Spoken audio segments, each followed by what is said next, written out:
Hey guys, how's it going? It's me, HotBoySpicy of the craft store, here to talk about crazy, spectacular Mushoku Tensei. I love this. I love it. Yes, yes. Yeah. We're here. The setup. It's crazy. You know why it's crazy? It's crazy because these two volumes aren't crazy. Okay, but they set up for some crazy stuff. Okay. Yeah. This And is it's also exciting because like now that I'm done with this reading and then we're now recording, it's like I'm gonna finish all 3 volumes tonight. No, I'm not gonna. I don't think I can if I wanted to, but like it's gonna be. I'm gonna have to. I don't know. I feel like I'm gonna have to be. It's gonna be rough to not just read like a whole volume in one sitting, especially like the last couple. I imagine. Oh yeah. So Oh yeah. Because obviously, like you've gone through the story before, so like I'm sure you're looking very much forward to reading the rest of it. But it's also like, you know, you know what happens more or less. So yeah. where Of I'm course. like, and yeah. All I'll say to hype you up a little bit is this is like these two volumes have been. I enjoyed them a lot, but it is mostly setup, but it's worth it. It's so worth it to get to this final stretch.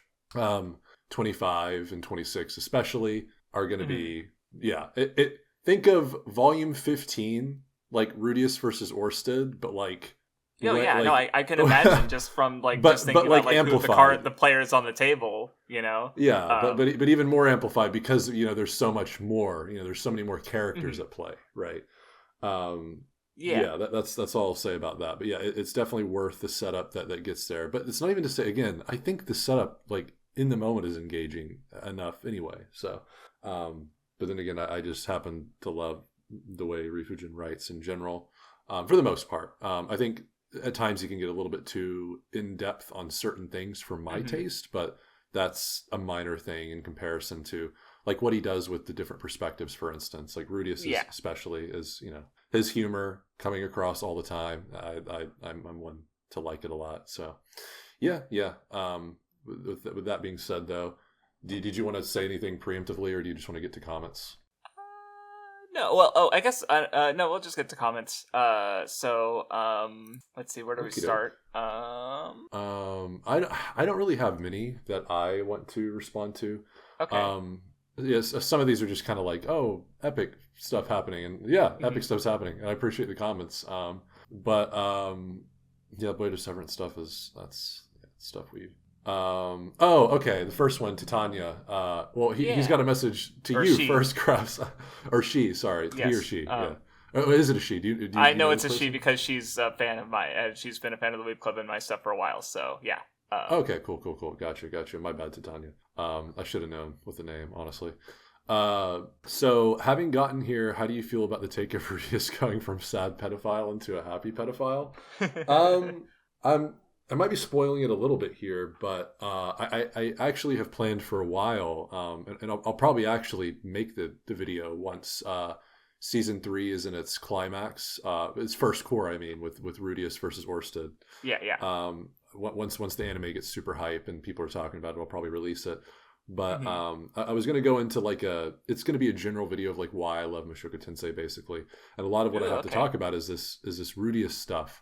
I'll say a little bit of it here. Essentially, it's like I think the point of going from sad pedophile, him doing some dastardly stuff in his previous life to how he is now is, and I might have even talked about this a little bit before in previous episodes, but it's just, to me, it speaks so well to me about how, like, with the appropriate things around us and with the appropriate avenues and with the appropriate tools, no matter perhaps no matter our temperament, no matter if there is anything unique about us from the get-go, before we have the nurture aspect of our lives, we can do so many amazing things. We can be amazing people.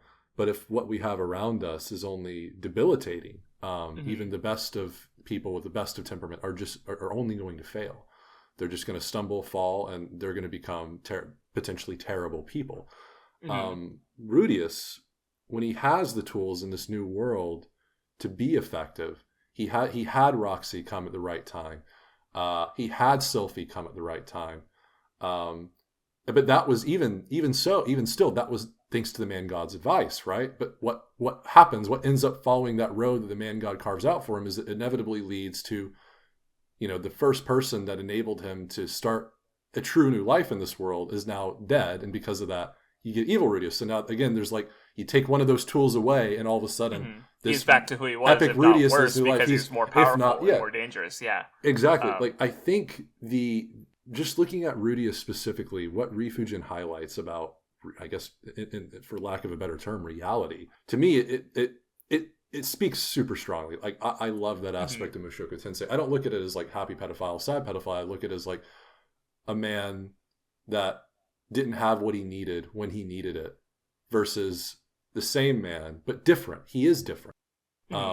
Because he has these fundamental things that enable him to actually move in a productive way. And I think that's the way it should be looked at. And by the way, the meme happy pedophile. Yeah, I was gonna say we talked about that literal meme like maybe not last episode, but not too long ago. Yeah, and I might have even mentioned. I don't think I've never seen it actually, but I'm aware of it through you. So yeah, I see it all the time. Is Mushoku Tensei Twitter? You see it all the time. I'm pretty sure the person who even made that is like a huge Mushoku Tensei fan. They did it as a joke, so like it's not like even the creator like doesn't even believe it. So.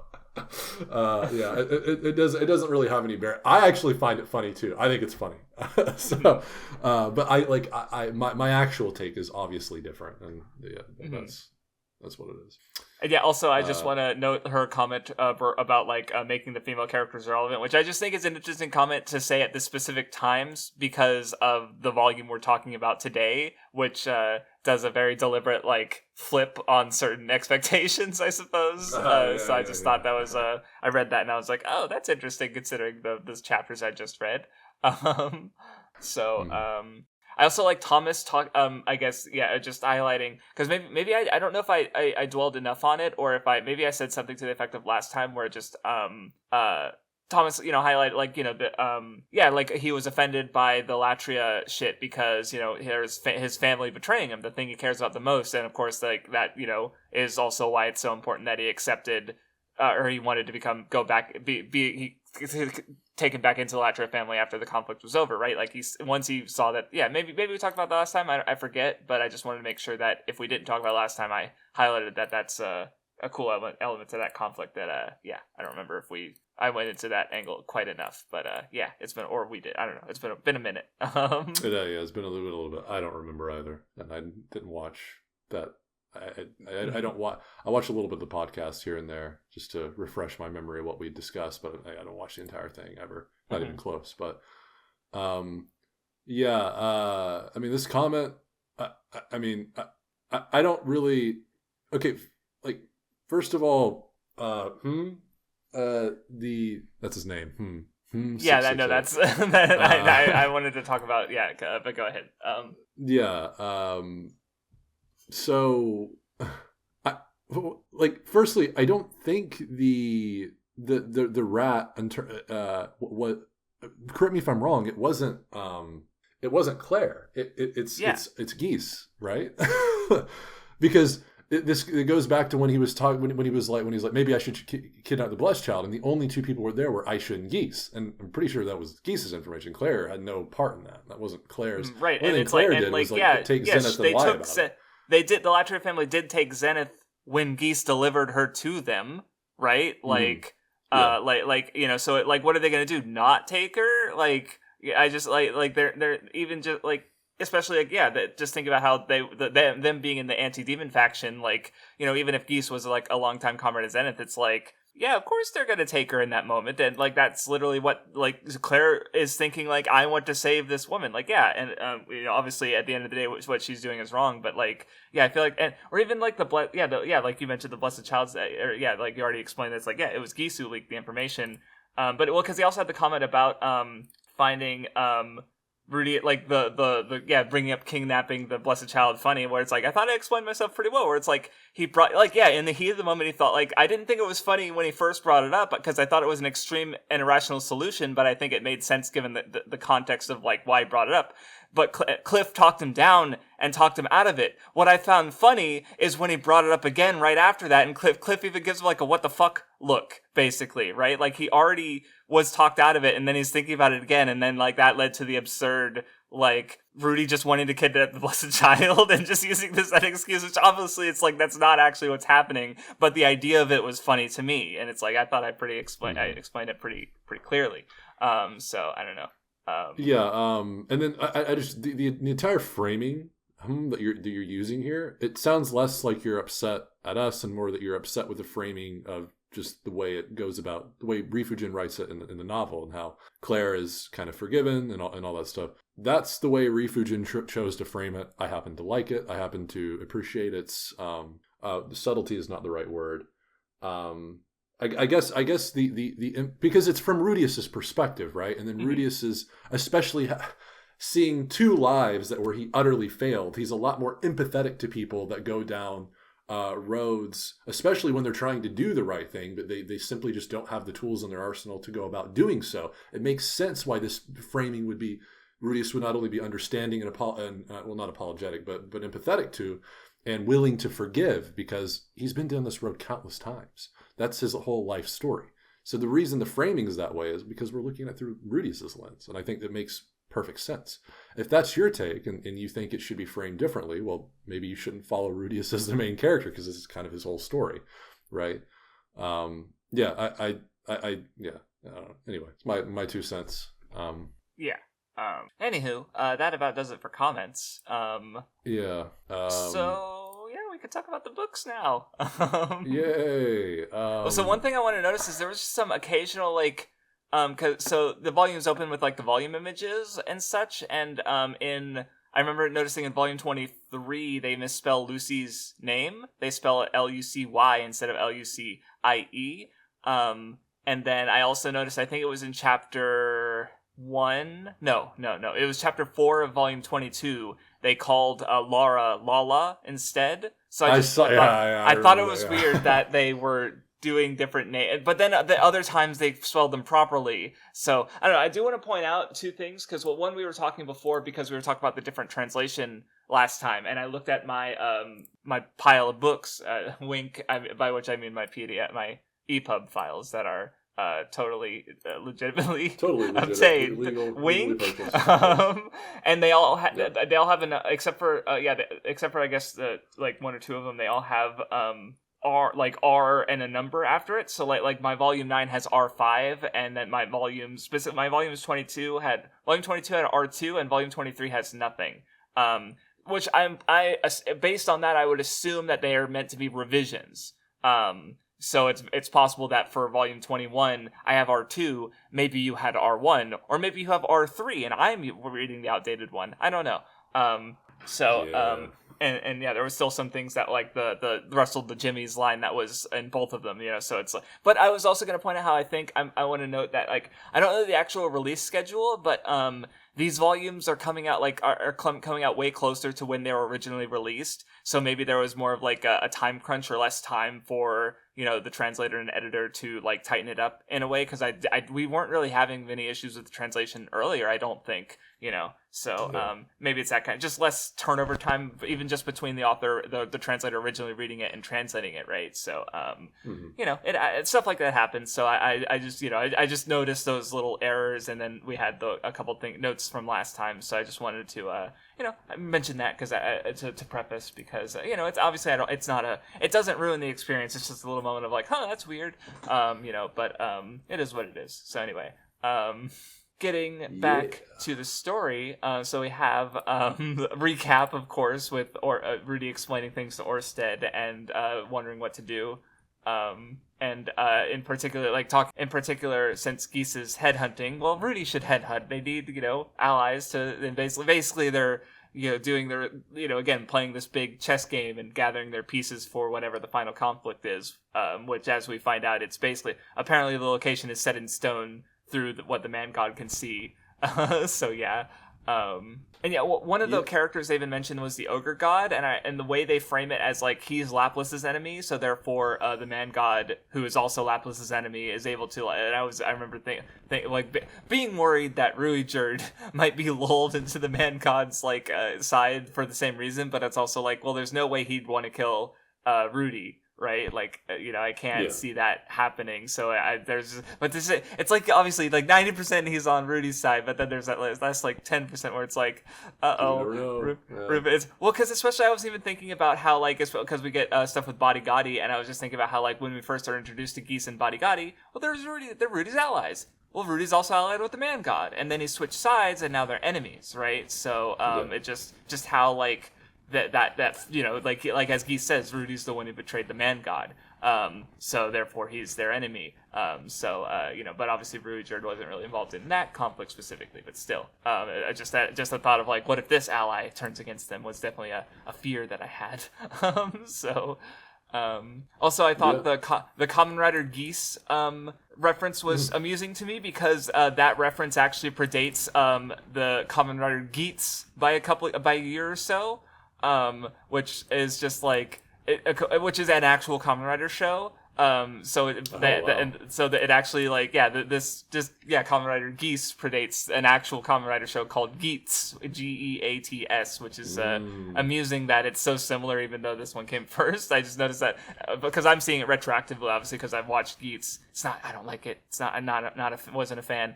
But my point more being, it's like, oh, hey, that's that, because I read Kamen Rider Geese and I was like, that sounds familiar, and it's like, wait, that's Rudius died in the future, in our future. Confirmed. The timelines are confirmed.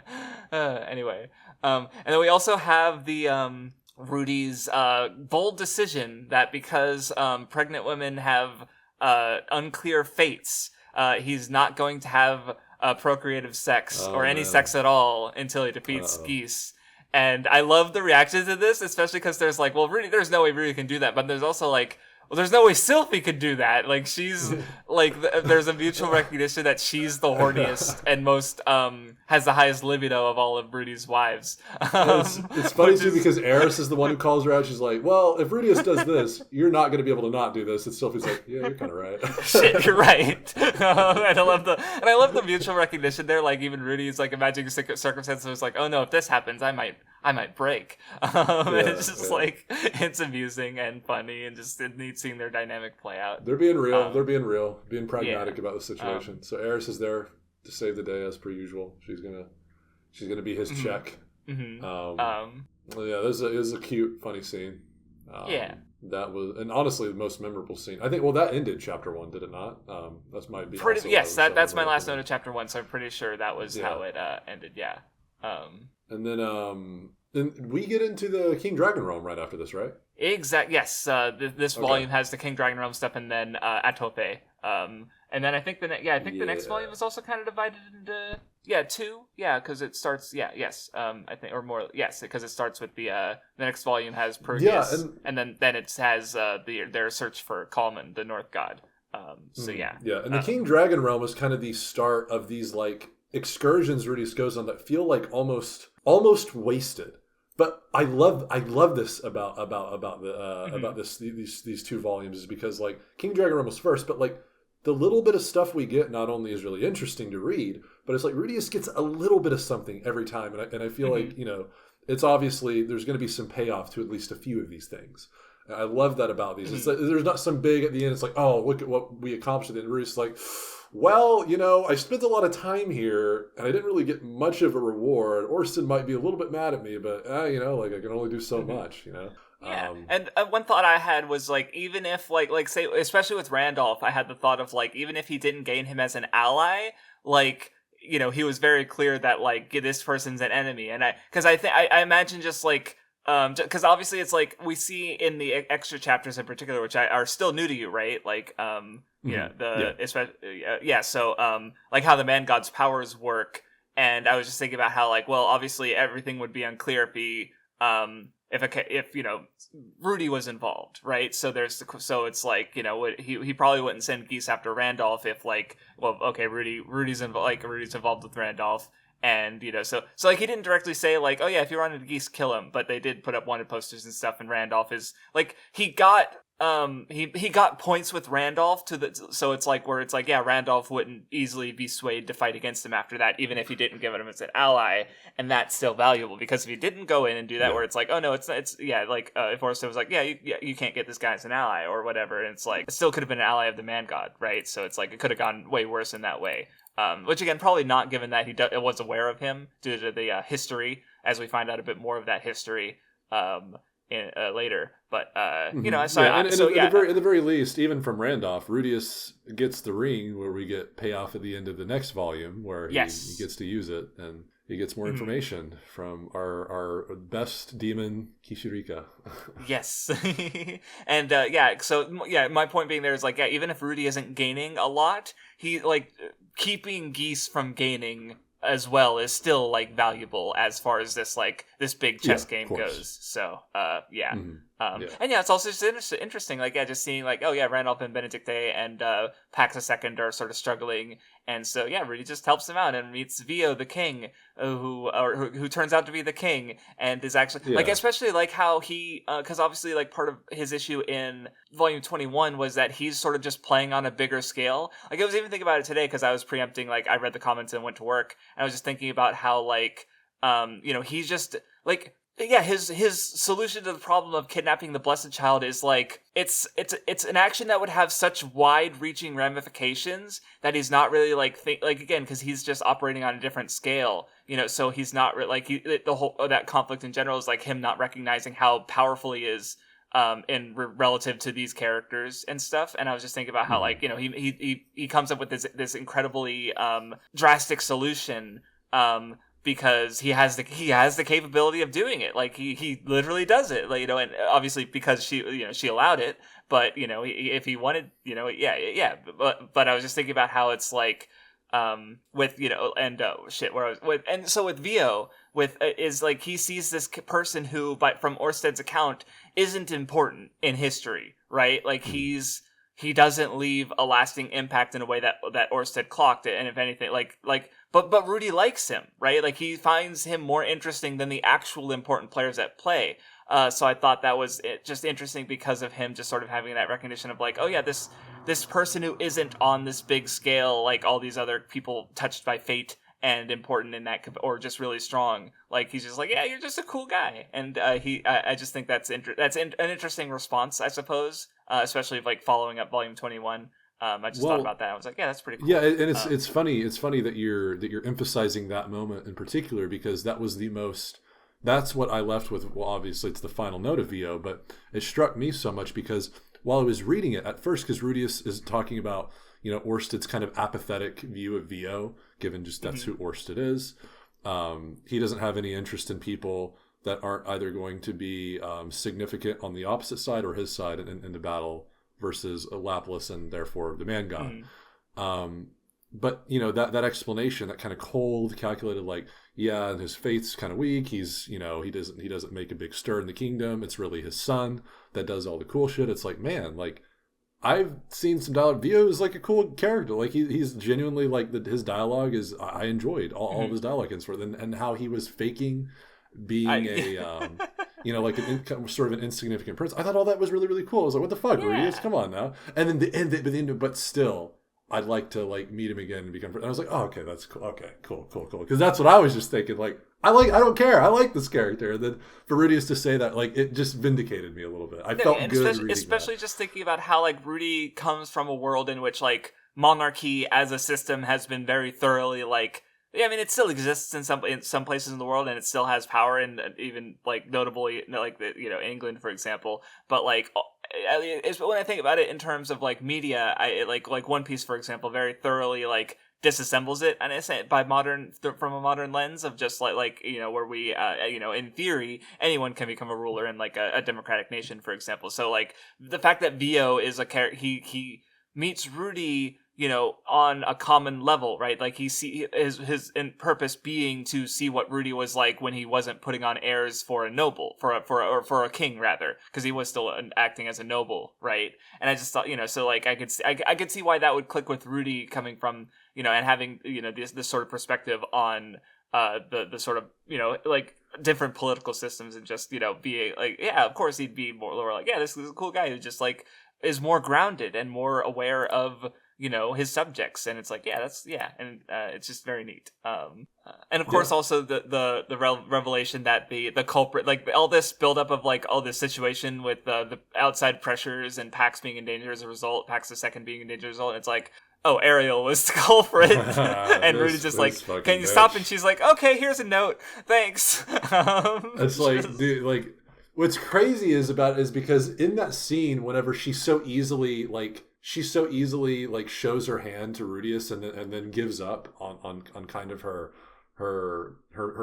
miniature bucket list goal in those regions. I was reminded, I was like, oh, well, not only was Rudius the major player in getting her on the throne, she is as much of in a technical sense, she's as much of an underling as Orsted as Rudius is. So really, Rudius is here on behalf of Orsted, like, hey, my underling, do my bidding. It's like, oh, wait, of course she's got to easily do it because he's here as a representative of Orsted, and she is part of the Orsted Corporation, technically. So yeah, she's got to bend the knee. The Queen of Astra has to bend the knee in these moments. Like it's it really put into perspective the kind of power Rudius has as like, his representative.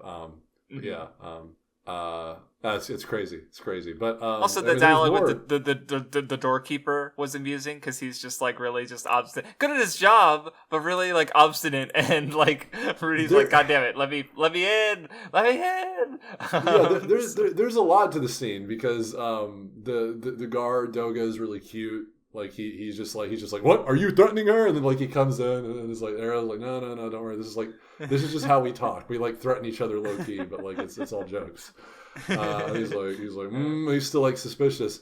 And then we get the really cool scene with the captain of the guards. He's with Ghislaine, and Ghislaine's asking about Eris, all that stuff, and it's cute, it's great.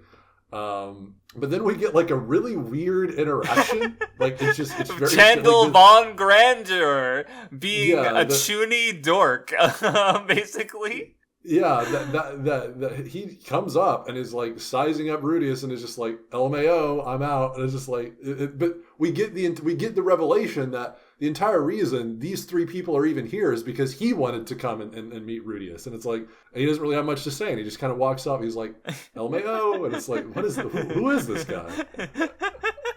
Like, oh God, he's a character for sure. Okay. Yeah. Well, I mean, it's just a weird. It's definitely the weirdest interaction I think, other than like Kirishika maybe. But that's like that's just who she is. Like this guy. That's just. Yeah, Kirishika is a very like well-established dork. This guy is a newly established dork. Newly established dork. But doesn't. I don't know. It's funny. It's a funny scene. Doga's a funny character. Yeah, the Ghislaine conversation was really cute. I like seeing Ghislaine again.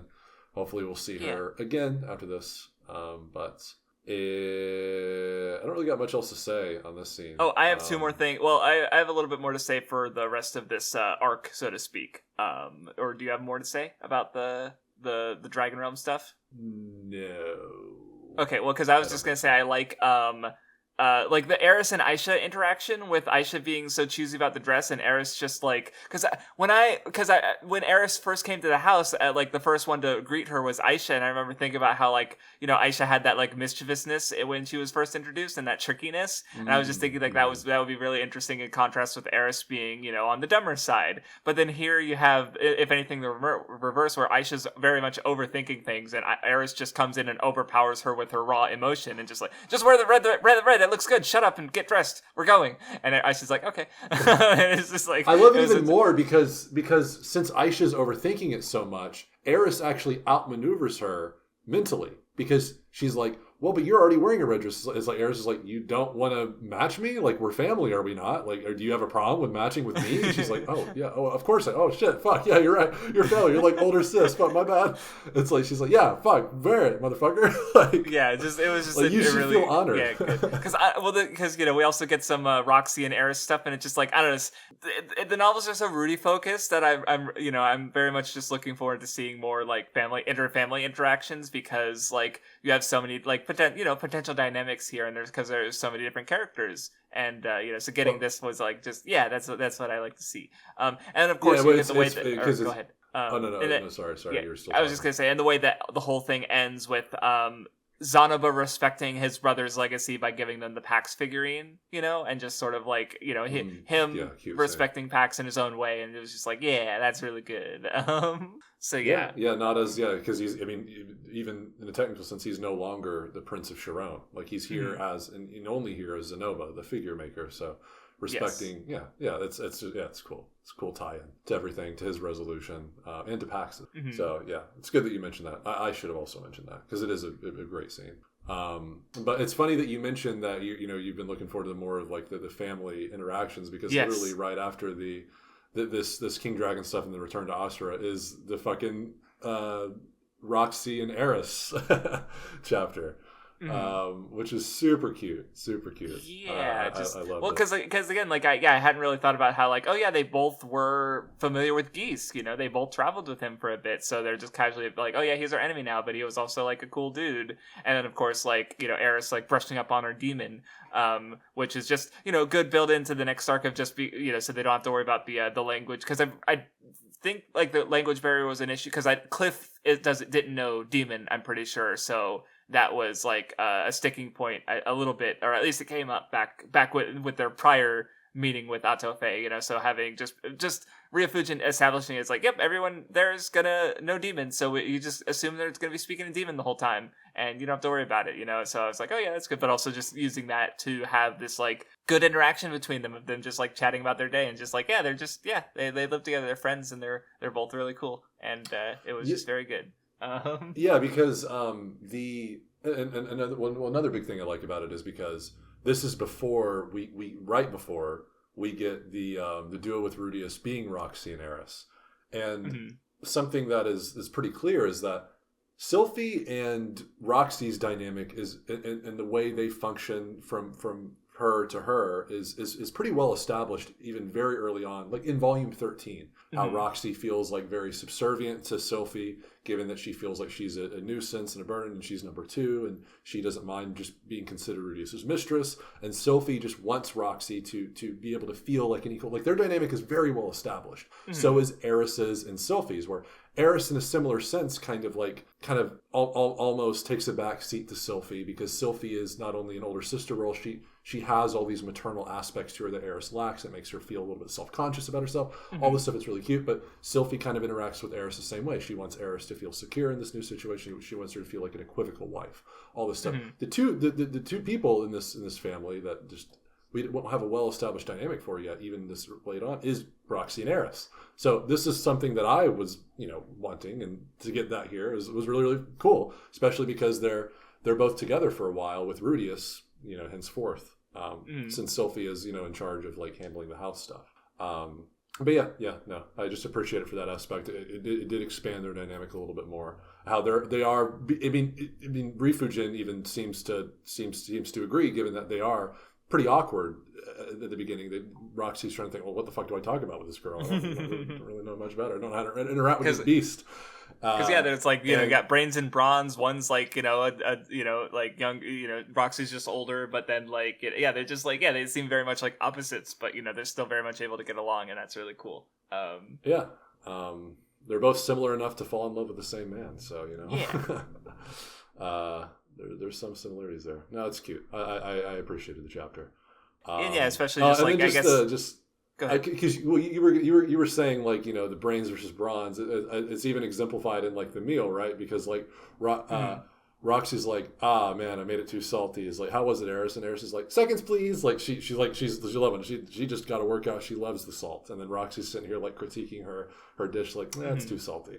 Right? Like Eris is not one for particulars. Roxy is one for particular. Like it's cool. I like it. And I was going to mention how just because obviously the scene starts because Eris is trying to cook badly because she's hungry, and because Roxy just routinely shows herself to be very reliable, so just her like just being able to swoop in and support Eris, because Eris, she's not really the domestic one, like that. She's the fighter, the one who can stand by Rudy, and she's the strongest, right, of the wives. So just that, so Roxy just being able to reliably support her in that way, which of course also factors into the next part. I was just about to say that's crazy. Yeah. Yeah. So well, obviously bleeds right into it, but not crazy, yeah. but yeah. Which we can talk about Fort Necros. So. Oh man! Oh god! Yeah, because I was wondering how this was going to go because like if you look at the volume cover, it's very serious, right? Where you got Eris in a battle pose, you got Atofe with a sinister grin, and it's like, a character who has a very good reason to be angry at Rudy. And I was like, how is she going to get involved in things? And it's like, oh yeah, we're going to see Atofe, and it's like, oh, you're going to her after what happened last time, huh? Okay, interesting. And then obviously it's like he's able to like go ahead. Because I think I should mention this at the offset. I'm still surprised this is never mentioned in volume 22. Atofe is the person that in the alternate timeline literally kills Eris. Like, yeah, that's you'd true. Think like not just because of his past experience, but because of like the memory of his future self. Like, there's some lingering PTSD for going to this place. Like, he got cocky against Atofe in his future timeline, and because of that, Eris sacrificed herself, to save him and died. Like, Atofe sliced her in two. Like, I don't. He doesn't mention that, but I do think it brings up Warren giving his future self trouble in the other timeline. What was that? The name of the guy who I'm thinking of, or no? More. I got different double R name. Whoops. His name's More. But yeah, no, I am a little bit surprised. And honestly, I would have. If I had it my way, I would have definitely included that. Like, Rudius, like, being a little bit more antsy about this, given that, like, he's like. And Eris is here too. Like, what if in a similar scenario? Because that seems very in character for Rudius to do. But I guess maybe this is like maybe this is maybe this is an example of how much he's grown and how much he has separated himself from both his previous self and that future self. Yeah, because I was going to bring up how I'm pretty sure he did think about Millis. Because it's like, oh yeah, didn't my future self burn down half of this capital city? Let's hope that doesn't happen again. So I'm pretty sure he brought that up in the last reading. But anyway, but yeah, and of course, like, Atofe just being like, because I mentioned a while ago how she is just like a more extreme version of Eris in some ways, where she's more stubborn, dumber, and stronger as well, as is shown. But I was just thinking about how like.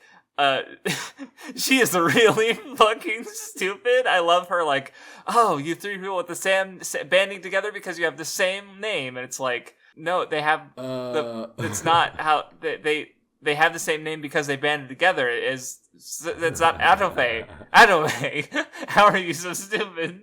She doesn't understand, man. She doesn't understand. She's good. And even before that, I want to mention how, because they talk about the name of the fort, which is named after her father, Necros Lacrosse, which is. I love stupid anime names, like because it's like Necros, cool evil name, evoking death, Necro, and then Lacrosse, a sport that's played by like not what you wouldn't know, but like the main character of Futaro Precure in middle school. It's like okay. I don't know. Just generally speaking, like I like there's a character in like Katekyo Hitman Reborn named Coyote Nougat.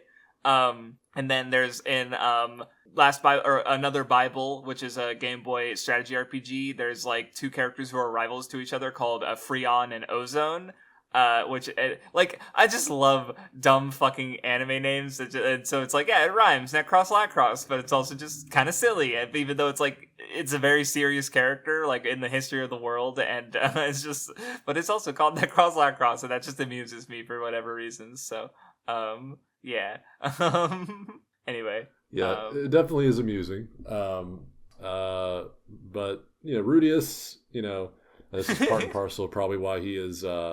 He does feel safe in his current environment. He has some assurance, or at least he's brought something to give some peace of mind, Every demon, or I guess not every demon kings, but just the demon king, the offspring of Necros, their favorite thing, alcohol, of course. And we get some lore. It seemed Urapen, if not Perugius being very very happy for the union of Kalwan and Atofe. There was at least Uripin was fine enough with it to gift them some good alcohol. So that's good. We don't really get much information on Uripin at any given time. At least not as much as even Kalman 1, and of course for Perugius. I mean, he's literally the character that's frequents in the story. But it's cool. She really likes that alcohol, and Rudius gives it to her, and she's like, "Oh my god, drink!" And it's cool because it reminds us of Badigadi, and it's like, "Oh wow, what's he doing right now? Where's Badigadi? Where's our friend? Where's our good old pal Badi right now?"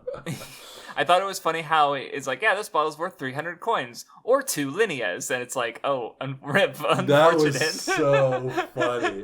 He says the unit of measurements. That's what I mean by like seeing most of the story through Rudius's perspective. It's just like, you're not gonna get that shit from us. That's funny. I cracked up when I read that. Yeah, it was good stuff. But yeah, I was pretty surprised when they got her on their side because as she was but as they established, it's like they're immortal demons, like they're gonna live forever. There's no use being hung up on grudges necessarily. Like obviously she does have hers, but in this case it was pretty minor, all things considered. But that said, he also. She's like, you can't have 2 mages and a swordsman. That doesn't make any sense. And he's like, okay, I'm the princess then. And it's like, He's like, princess, you say? This is what I've been after. That's what I've been waiting for. This is it. And then he gets captured. She flies off with him. And he's like, oh, this is happening now. Yep, and then just like all the silly fights. Like I like how they later frame them as what were they, the something 4 ultimate 4 the special the ultimate I think they were literally called the ultimate 4, right? They were the ultimate 4. Okay, gotcha. Where it's like they more later flirts that they're just idiots who are just put on the chopping block basically. And we get to see just some Roxy being freezing the one guy, and then the one guy with the dogs, and Ares is just stronger than dogs. So she just tames them with her aura, basically, and just pets the shit out of them. It's kind of a draw because she's also inflicted by their cuteness. So yes. They cancel each other out, or more like it. Those are funny fights, and it was really cool because there's that one guy that they gave not Roxy. It gave Eris a lot of trouble, and you get we were just talking about earlier. You get that combo from Roxy and her. That support. It's cool. Not much to say there. They're fun fights to read. I really enjoyed reading them. And then all the while we have like more like kind of laying the groundwork for this to kind of make sense to Rudius. He's like, here's the lore of why all of this weird random shit is happening right now. Right, where it's like, well, one thing I noted from this exchange that I thought was interesting was how Eris named her son after the man who killed Atopay's father. So it's like, so just further, like I don't know, like Eris and Atopay just seem like, like they're so weirdly, contrasting each other or entwined in some ways, I suppose, where she just named him ours because they're like, yeah, cool hero. I'm gonna name my son after a cool hero because I want him to be cool. And then this demon who she happens to be kind of similar to, lost someone to that exact same hero. So that was like, interesting.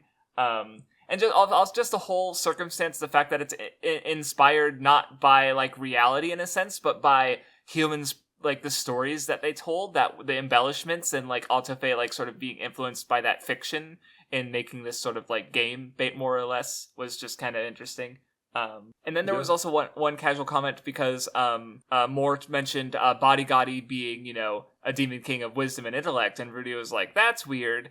And obviously that gets contextualized with the last chapter in this reading, with how Bodigadi sees that. But even in the moment, I was just thinking about how like I felt like Rudy was very much underestimating him because, he saw this one side of him, but it's like, Bodigadi is and has historically been a big deal. And he's also a likely candidate to be an enemy in the future, which, unfortunately has come true, but I wasn't sure of it at this point. So I was just thinking about how, Rudy's kind of underestimating him, and I was, worried that that's going to come back to bite him in the ass because, he sees him partying and having fun. It's like, but, he clearly like just the fact that he got serious when he saw Ruijerd, it's like, yeah, of course he has a capacity, right? We only saw him in a certain context, and Rudy only saw him in a certain context. So, I just had that moment of like, Rudy, don't get complacent with Bodigatti, So, but anyway, yeah, and it's funny too because the whole well, I could talk about this later because that's delving a little bit more into Bodigatti. Yeah, that's fair. I'll save it for later. Yeah. What else do I have to say about this? Well, we got the last fight Rudius is party like, with Atofe. Yeah, if you before that though, Rudius is like asking where he's like, is there any rule against like the princess joining the battle? He's like, no, there's not. He's like, all right, I'm gonna go join the battle, and it's and Atofe accepts. She's like, all right, it's gonna be a 3v1, but like. It's Rudius, and if he's got the magic armor, it does not have to be a 3v1 to bring her to heal. Because as Rudius's future self said in the diary, like, using the magic armor, pretty much, like, there's only, like, a handful of people that can even contest with him, like, in the world. Mm-hmm. So it's not very surprising that he is the second person in history to make Atofe admit defeat after one blow. The first one was her husband, Common One. Yeah. So it's more hype for our main man, Rudius, and the magic armor. Nice shit. And I like how its friends were like with the Atofe being just so influenced by Kalman. And like with the reason that she lets the humans challenge her with tools and numbers is because like these are the strengths of humanity, right? Like it's like in a way it's more fair that way because like obviously it's like how does the fight go? Eris distracts Atofe and so that Roxy can summon the magic armor for Rudy, right? Like and it's like is that fair? Well, it's like those are the strengths of humans, like their ingenuity, their like the fact that like Rudy help like the magic armor was something he helped construct or he had through his connections and and like he conceived of the stone cannon gauntlet gun, right? Like that was his idea basically, and it was just actualized by like Roxy and the one magic tool salesperson, so this power like what you're saying, it literally could not have been possible without them. So he has them to thank essentially for him to have this capacity for power.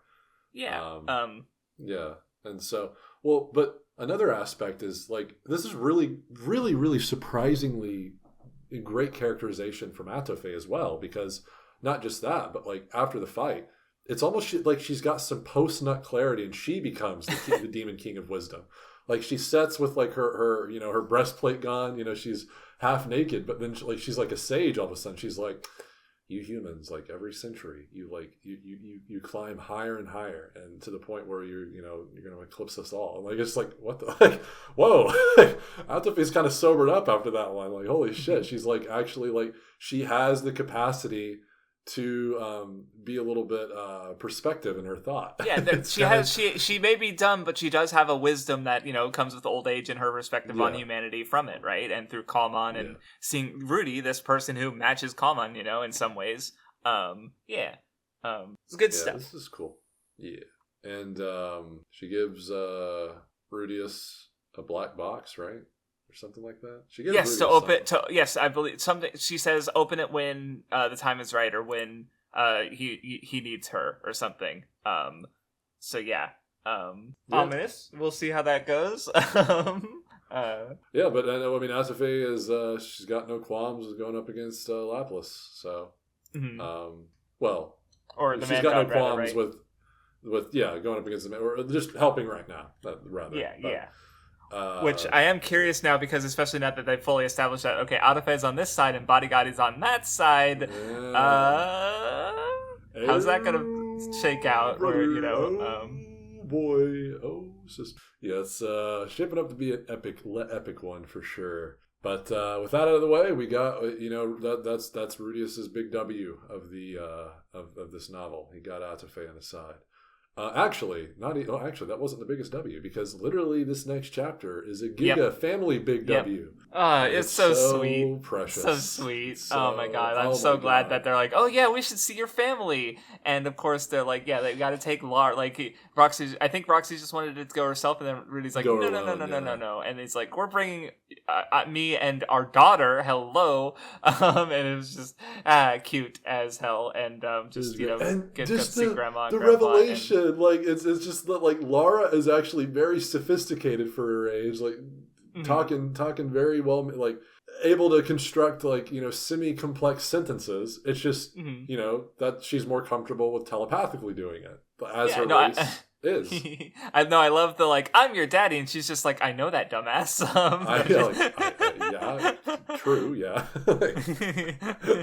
Oh man, it's so great. And then of course the emotional ending where, because it's like obviously they're thinking to each other. It's like maybe because Roxy had also, which also I didn't even think about at the time because obviously I didn't know what was to come, but Roxy's having been discriminated against sort of like is wondering how things will go for Laura. She's a demon, and wondering like, and she's gonna be in Laura among humans is gonna be isolated in similar ways to like she was among the McGurd, right? So she's wondering if like, well, for her it was better for her to be among humans because she was more on the same wavelength with them and not isolated. Or so she's wondering maybe with Laura she should be with people who can communicate with her, right? Because like obviously Zenith is there, but she's only one person, and So and then of course you have Laura, meeting Roxy on her level, because she is able to do both, and talking and saying out loud in a way that her mother can understand her, that she wants to be with Roxy and not her grandparents, and it's like it's so good. Yeah, it's so cute. It's so cute. Wait, I didn't think about that, like that sort of conflict in contrast to Sylphie and her anxiety about Sieg that come after that until just now. So yeah, it's very cool. Yeah, it is. Because it's the flip side of the relationship. It's Roxy couldn't telepathically communicate with her. Sort of meager being the extended family. They all look very similar. They're all in the same compacted village. And then here we have Laura, who's the opposite, who's like one of the only ones, other than Zenith's particular circumstances. She's the only one trying to communicate telepathically. No one else can. Well, actually, no. I mean, as even Rudius notes, Leo probably can too. So that's right. Yeah, she's already got a little bit more help than Roxy could ever ever really had. Although I say that, but her parents literally spoke to her to compensate for the fact they were good parents. So and that's something that we all the way back when Roxy first reunited with them, she realizes she kind of discredited a little bit that they were so understanding of her circumstance and really try to do everything they could as her parents. And that's when she broke down and stayed with them. So yeah. It's good stuff. To say the least. But as you said, go ahead. Sieg. That's a new shun. Oh, but I think it is. It is really, really cool that because from Rudius's perspective, right? He forgot to name their fourth child, or I guess him and Sylphie's second child, rather. Yes. We're just looking at those two.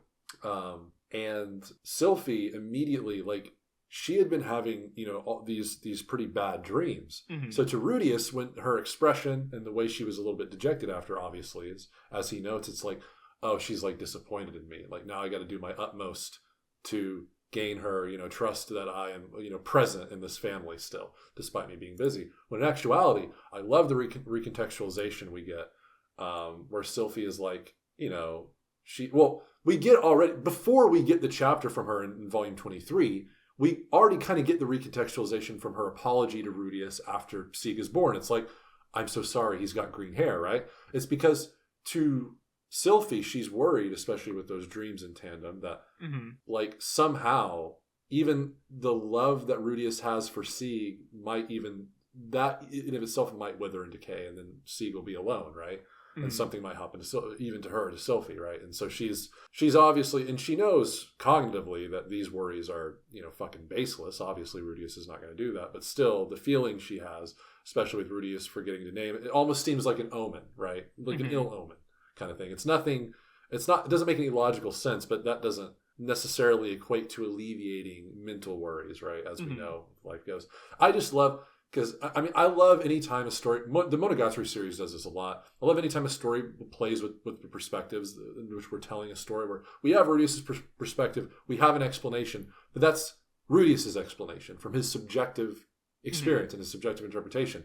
But then immediately going to Sylphie's, it's like, oh, it becomes a lot more complicated. Yes. I love when stories do this. Yeah, so I thought that was worth to know. But before we end off the volume with the extra chapter, because I was just gonna say, the chapter starting with Rudy, Aisha, and Norn playing house with Lucy is so fucking cute. I just no, you're a doggy. You can only bark, and it's like she's like, okay, I guess I'm a dog. Like, so ruff, woof, woof. Yeah, it's very cute. And then like Rudius, just playing up his role, like, my wife is not allowing me to, like, it's very funny, like, because he introduces, like, and me and my wife were doing this, and it's obviously him playing with Lucy, but he's still, like, acting the role, like, even mentally when he's describing everything. He's very good. Yeah, it's good stuff. But anyway, and then of course piling onto the anxieties Sylphie might have is, our Momfie comes in, and now she has to worry about, like, one of the most, like, powerful people on the planet fucking going after her child, and it's like, but before that, we really get into that. Go ahead. Yeah, that ending is very reminiscent of the end of Volume 13 too, right? Because it's like they're both it's like these big bam, and it's both Perugia's not revelations, but just associated with 13 was a revelation, right? Not a Hoshi, but this one is like, Perugius again is like, hey, we're gonna end the volume here. LMAO, see you next time. It's fun. It's funny. But anyway, then we get the extra chapter, another Geese recruitment one, where we get some tidbits about, like, Geese frame, like, the reason that he sent the letter, like, having to explain to the man god why he sent the letter to Rudius, and his explanation being that, like, he wanted to put himself into a corner so that he could perform better, like, he could force himself to act, basically, and force himself to try to live, was because, now he's literally now wanted in, like, a lot of major cities because of Rudius's connections, right? He has powerful people who could, Karishka is able to spot him, right? Briefly, or, like, roughly tell where he is, so just, like, all that kind of stuff, so yeah, he's very much in a corner, and so that's how he's gonna fight. And then of course we get introduced to this fucking big dick adventurer who wants to kill the Master Behemoth, and Geese is like, hey, if you want to become a hero, I know some bad dudes who you can fight. And he's like, okay. And did you have any take, because this was new to you, so I'm curious, because you probably know the character better than I do. So I mean, definitely know the character better than I do. Excuse me. Yeah, for me it's obvious who the character is, but I and along that too is, like, for this to be the light novel introduction to this character, I think is brilliant. I love this introduction to this character and the way he plays off with Geese, getting that contextualization of Geese and his decision. This is just my favorite chapter in this novel. I think it does wonders for Geese. Geese already had great stuff, and it does some good shit for this particular character. I really like. And I think another thing, the only real interesting thing I have to note is, I think it's really cool in this volume that Rudius gets a definitive new title as the champion from Atofe, whereas this character gets a definitive title, the hero. So that I think is really interesting. In the same volume, our main character is getting a title, whereas, like, another one of these major players in the upcoming battle is getting a similarly grandiose title. I think is cool, especially for future stuff. But everything else I have to say is kind of the obvious. Like, this character is obviously shaping up to be very interesting.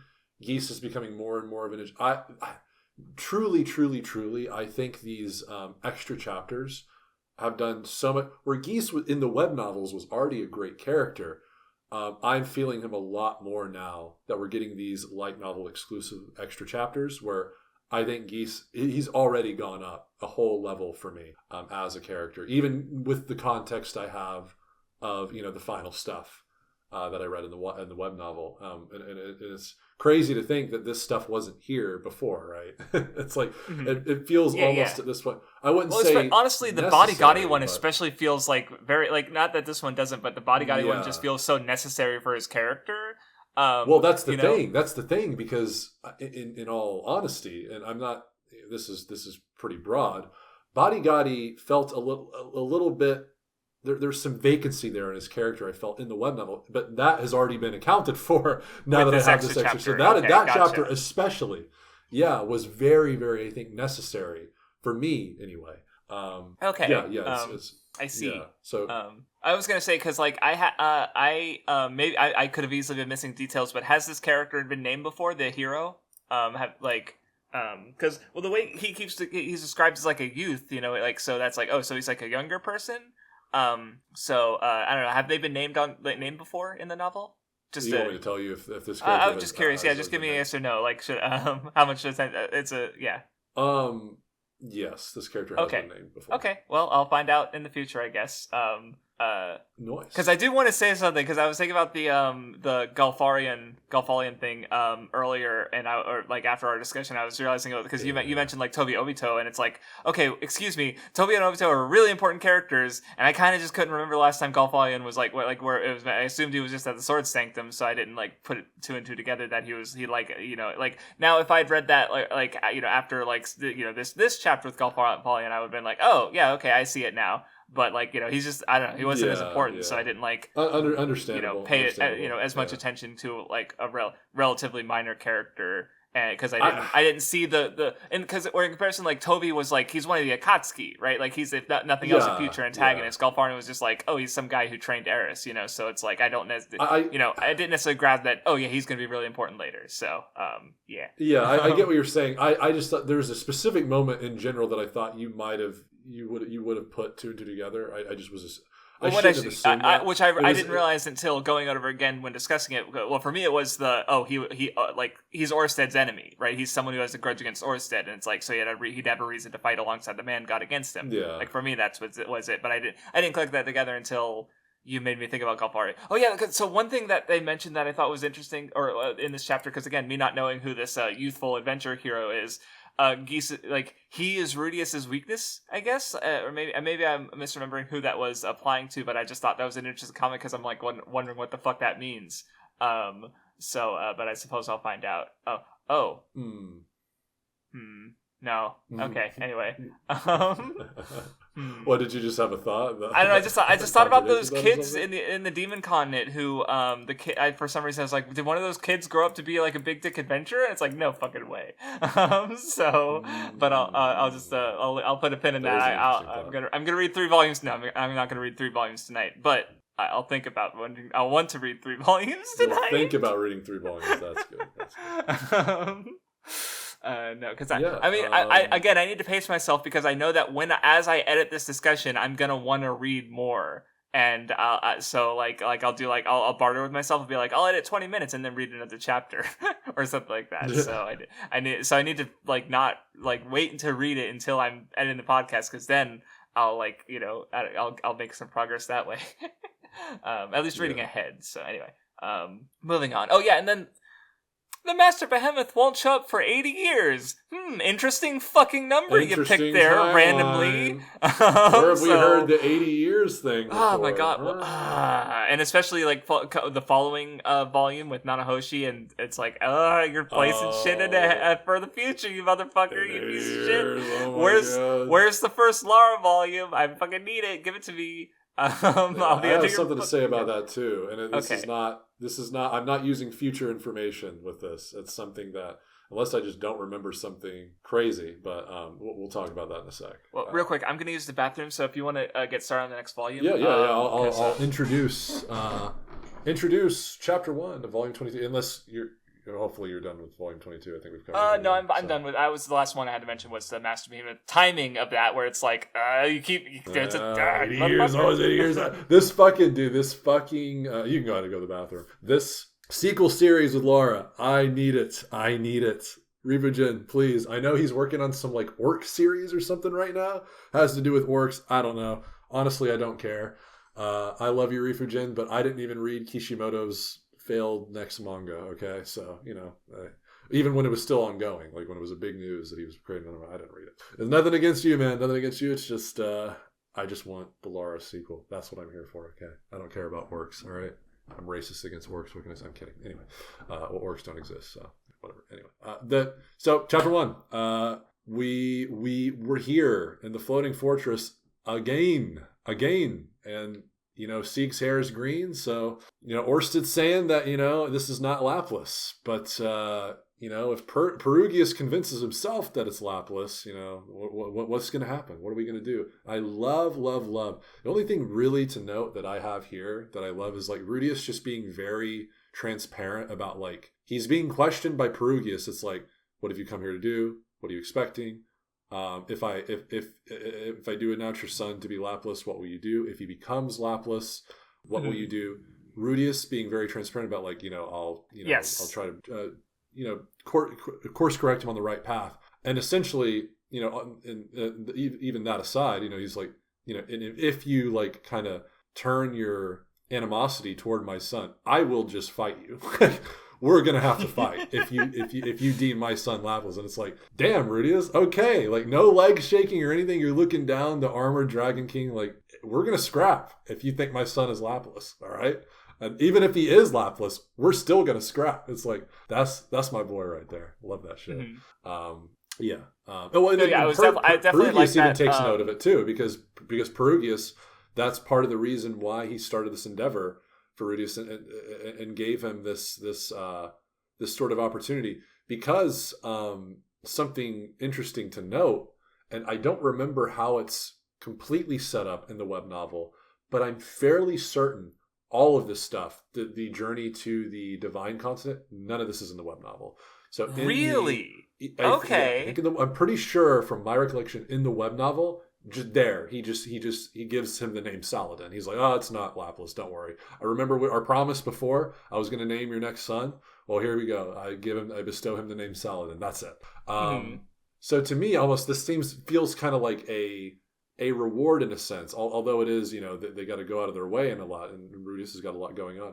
For Rudius's grit that he showed to Perugius, this almost seems like a reward. Like, I'm giving you the greatest honor you can receive from me. I give my blessing as the Armored Dragon King to your next in line, right? Like that's the way I took it anyway. That he acknowledges Rudius is great, even though he's standing against him. Like he understands why he does in this situation. For that, he gives him this high honor. I thought it was cool. So a quick question then: how is Sylphie's like arc? So is she just like does it just go much quicker, or is it how much of the Sylphie stuff is added in this? Because with her being anxious about Sieg and her dreams and stuff, was that still in the web novel, or? I'm pretty sure. I don't know. I don't remember about the dream, but her anxiety and all that is definitely there in the web novel. Now, I'm pretty sure, obviously given the dream, it's obviously extended and there's more to it now. And and it's a lot more gradual, right? Because even in the scene where they're going up the elevator, or after they're in the Divine Continent, Sylphie starts to mellow out more and more, right? To where she's acting like her old self more and more. It's kind of a gradual process as, she's being reassured time and time again. And it got even to the point, and something I took note of too that I thought was really, really cool is it's exemplified in her actions actually because my assumption when we see the scene of Sieg breaking Rudius's finger, I thought Sylphie was about to go, oh no, and he's like, oh, now I'm going to think he's even more like, he's got to be Laplace. He's got to be like, an outcast. Like, he's so weird. It's like, but maybe it's also because of Rudius's reaction. Rudius doesn't panic. He's like, oh, law, our son's really strong. Hey, he's going to be a good swordsman. And perhaps that, along with the other reassurances Sylphie has gotten preemptively before this, Sylphie actually reacts pretty well. She kind of laughs with Rudius and says, yeah, I guess so. We'll have to have Eris teach him. I thought was really interesting because I expected the exact opposite reaction from Sylphie in that moment. But again, I think it makes sense given that, she's gradually gotten a little bit more comfortable with just the idea of Sieg having green hair, right?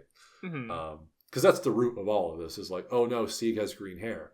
Well, Sieg also has like super fucking strength. So, and all of the rest of us are not, we're doing fine. We got Roxy, we got a fucking, Meagard who can't telepathically communicate. We got Rudius. I mean, she doesn't know. He's, fucking, which is interesting still, by the way, that only Sylphie is the only remaining wife that does not know Rudius is a reincarnate. Interesting. But yeah, Rudius is a reincarnate. Yada, yada, yada. So, cool stuff. But yeah, let's see Blah. some other cool stuff from this section. Well, I love just the whole because the Rudy Perugia stuff was really good because I was obviously wondering what would happen if their child was lapless, and so we don't see that, but we get like an idea of like what might have happened because it's exactly what I was thinking of, right like, well, can lapless be reasoned with, right, like, and what Rudy is asking that exact same question and wants to give it a shot, and if he can't do it, well, he promised to fight Laplace, so so be it. Or just like Sylphie, sort of like because she's been like she gets kind of just wrapped up in herself in a sense, and just I like her seeing, like, realizing, oh yeah, Lilia and like, because she was feeling alone, but then like, no, Lilia and Roxy did know of her when she was a kid. Like, Rudy's not the only one who knew of her as a child. You know, and then like also the Skyfolk being so distant from like humanity that they don't discriminate against green hair. They use spears, like Rudy's like, I've never seen anyone use a spear except for Ruijerd and because of what he knows about the Superd, and so just that little like just Rifujin just doing this world building detail of something I presume that he didn't actually get to in the web novel, and then and using that in a way to build up like Sylphie's conflict and deal with that, so it's just it was cool. Just that little stuff like that. Yeah. Hell yeah. Yeah, I mean, and the rest of it is pretty self-explanatory. Talked about it a little bit. Perugius already meets him at the promised place. The fuck is it called? The fountain I don't remember what it's called. Forgive me, guys. You guys know what I'm talking about. They meet up Perugius there, and he does the right. He's like, hey, okay, Rudius, you're being disrespectful right now, man. I always knew your son wasn't Laplace. Remember that promise? He's like, oh, what? I'm going to name your son, bro. And then Rudius is just thinking, my son already has a name, though. What the fuck? What do I do? They come to a beautiful... He comes to a beautiful compromise, though. Just give him a middle name. Seacart Saladin Greyrat. It is a fucking cool name, though. It is a fucking cool name. I agree with Rudius. That shit sounds cool as fuck. Oh, and that's the cool thing about this is it's kind of a whiplashy transition, because like Perugius is like, oh, but this is kind of like an afterthought. Me doing this is like, think nothing of it. We already discussed doing this. The real reason I even summoned you is actually on behalf of Nanahoshi. It's like, what the fuck? Oh shit. Oh fuck yeah, Nanahoshi is part of this fucking story. It's because there's so much crazy shit going on. Rudius was fighting Orsted. He's been his underling, went to Asura, fucking Millis shit. A lot of shit going on. It's easy to just kind of forget about Nanahoshi, given that she's been on the floating fortress. And all of a sudden it's like, oh yeah, Nanahoshi in the other world, like the idea of Rudius even being a reincarnate, we're almost starting to forget a little bit. It's like, oh no, there's another real world, and Nanahoshi's part of it, and she wants to go back. And it's like, oh fuck yeah. It almost kind of like whips you back into reality, which is the kind of tone I get from that, because again, it's like, oh, this really good, talking about Laplace, oh, that's unimportant. What's important is like Nanahoshi wants to get back to the other world. It's like, oh yeah, that used to be really important to the story. True. Yeah. Okay. I was even thinking about, because so I do see obviously like the chapter title names, because I open up my document and I see the bookmarks on the left there. So I was very curious about what like Nanahoshi's fate meant. But just I was thinking about how just like the fact that like she's been here, like it's been years since the Autoface stuff happened and she got the cure for her illness, right? So I was just kind of wondering, I just imagined she was getting stuff worked out on in the background, so I was like, oh, she's just gonna go home and that's gonna be it, and it's like, no, that's not how it worked out, but it did work out in an interesting way. Something a lot cooler is going on. Yeah. Well, before we get there, actually, because I was going to mention two things. I sorry, I got distracted there. So I think I just because I read Journey to the West last year, and one of the things that stuck with me was so basically Rudy lives out Sun Wukong's greatest fear, in that he puts his son on his back and his son pisses all over him. P fiction once again. P fiction. Which I don't. There's like it's one of the, for some reason some of the things that stuck out with me in Journey to the West was just the regular mentions of like urine and piss. Like Sun Wukong puts a child on his back one time and he's like, "You better not fucking piss on me." Like he's just like afraid of that happening, I guess, and he'll just like try to think of like ways to solve problems that will sometimes involve his piss, and it's just like, why is piss keep coming up in this fucking novel?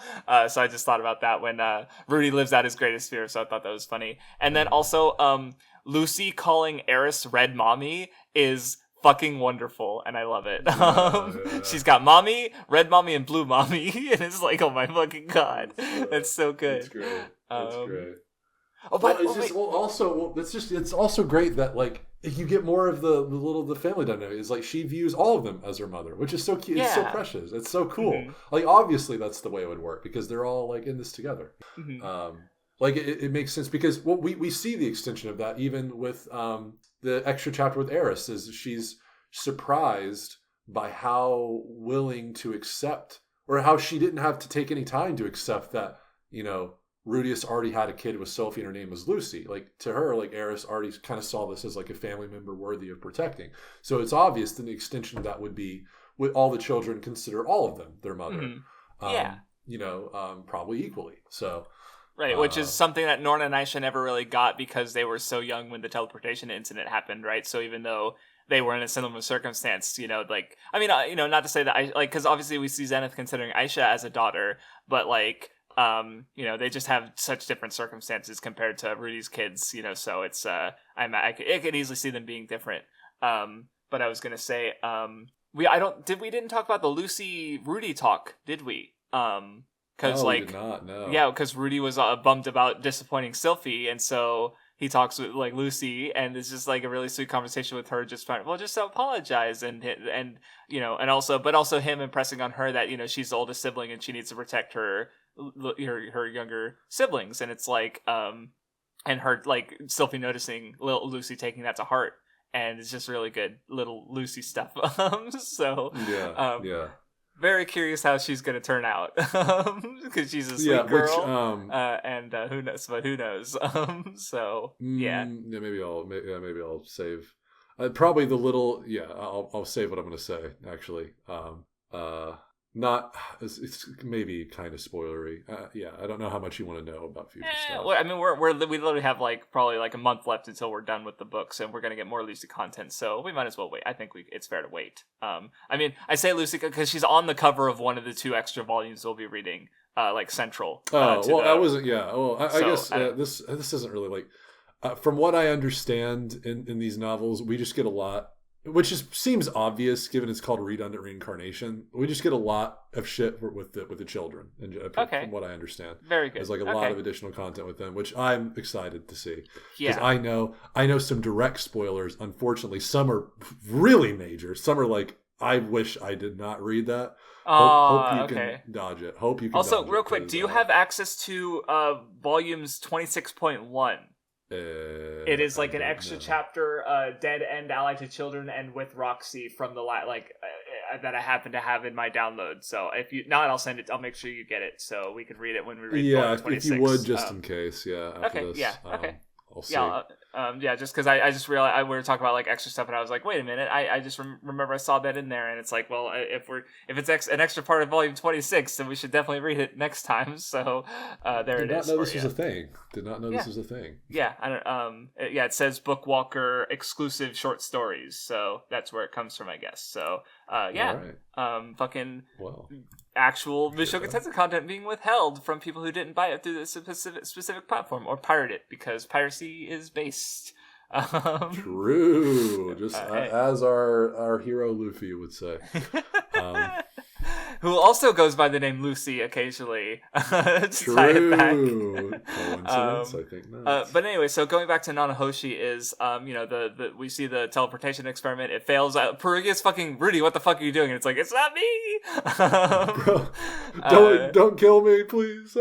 And then just like Nanahoshi's speculation as to why, which is also just a problem to be solved or explored in the future.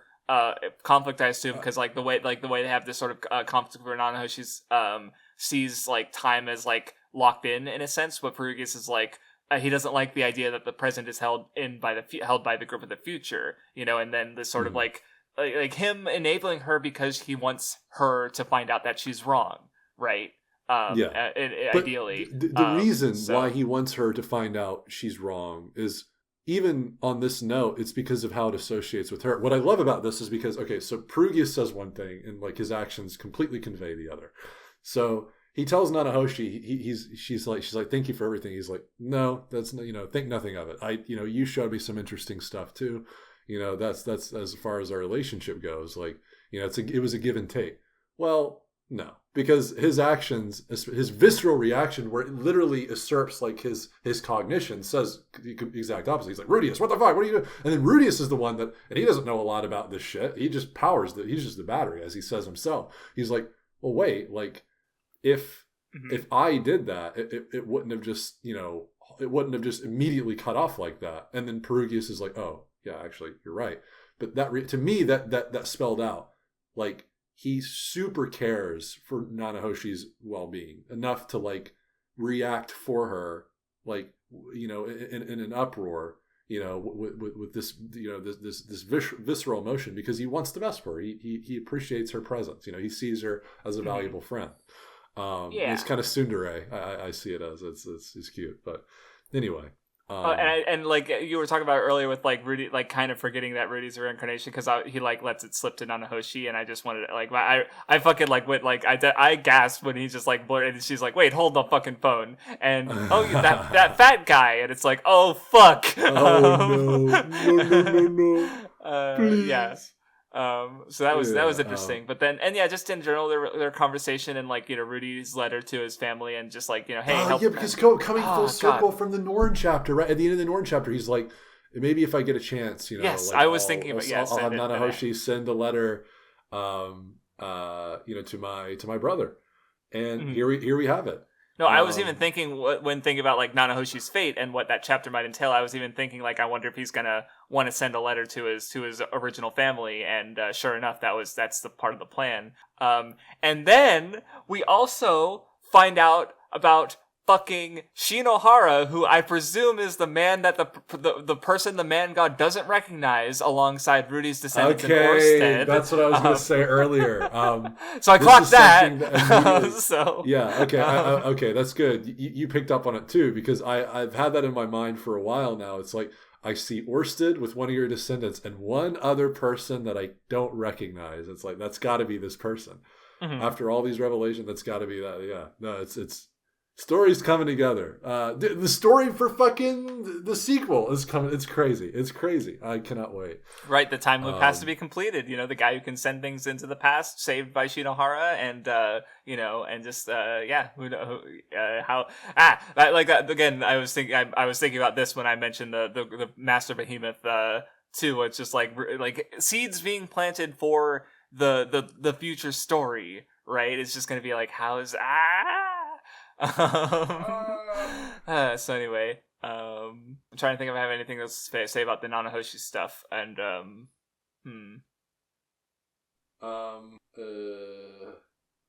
oh yeah, I mean we get the how Perugius accepted Nanahoshi's decision readily enough, but there's some lingering sadness there, and well, even still motivation nonetheless. It's even despite her committing to this sort of hypothesis she has, Perugius in the meantime is just going to be doing his utmost to prove her wrong, right, and try to quote unquote perfect the. Well, maybe not doing his utmost, because I also thought about how because the way he frames it is like, oh, you've provided a trifling amusement. Like ultimately, like he's so focused on Laplace, like that's what Nanahoshi said, is that like when Laplace comes back, he's probably not going to be focused on like preserving her, in time anymore. That's the kicker, right? Is that he's got so much time on his hands right now. Now he's got something to look forward to. But the thing is once he doesn't, once Laplace is back, once his main prerogative is back, he's not going to be able to focus on that. Well, that's the timeline Nanahoshi is supposed to is when she'll have the opportunity to go back, right, to reunite with what's his name. So it all kind of matches up. and it kind of works out, right? But I mean that's if you want to get technical about it, I guess maybe as far as a decade beforehand, there's a lot of different preparations Perugius plans to make to deal with Lapis. Obviously, that's the case, but you know what I mean. You guys know. Yeah. Anyway, yeah, cool stuff. Moving along, I suppose, because it was really cool. But yeah.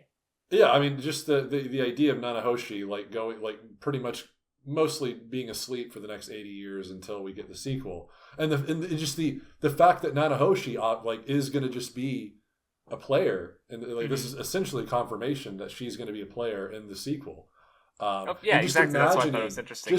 Imagining an interaction, or for that matter, interactions with her and Lara, and Nanahoshi giving her this perspective of her father, and maybe even subliminally or slipping up or revealing that Rudy is if Lara can read minds, because holy fuck, I true, because she can read minds, so she I didn't even unpack how Zenith would know that Rudy's or could know who Rudy is, if she's a mind reader. That I didn't really unpack that.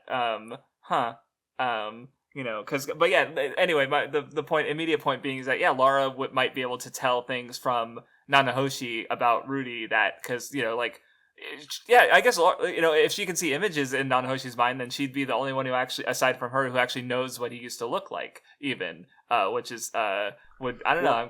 I do want to say I highly doubt Zenith I don't think Rudius is a reincarnation, simply because I don't think Rudius thinks about it. That's true. Yeah, no, he's very much that's himself. That's very fair. Yeah, because she seems to only get surface thoughts, basically. It seems, at least. Anywho, again, that's future hype. That's that's a theory for what could happen. It's I'm super excited for that stuff. Hopefully sooner rather than later. I pray.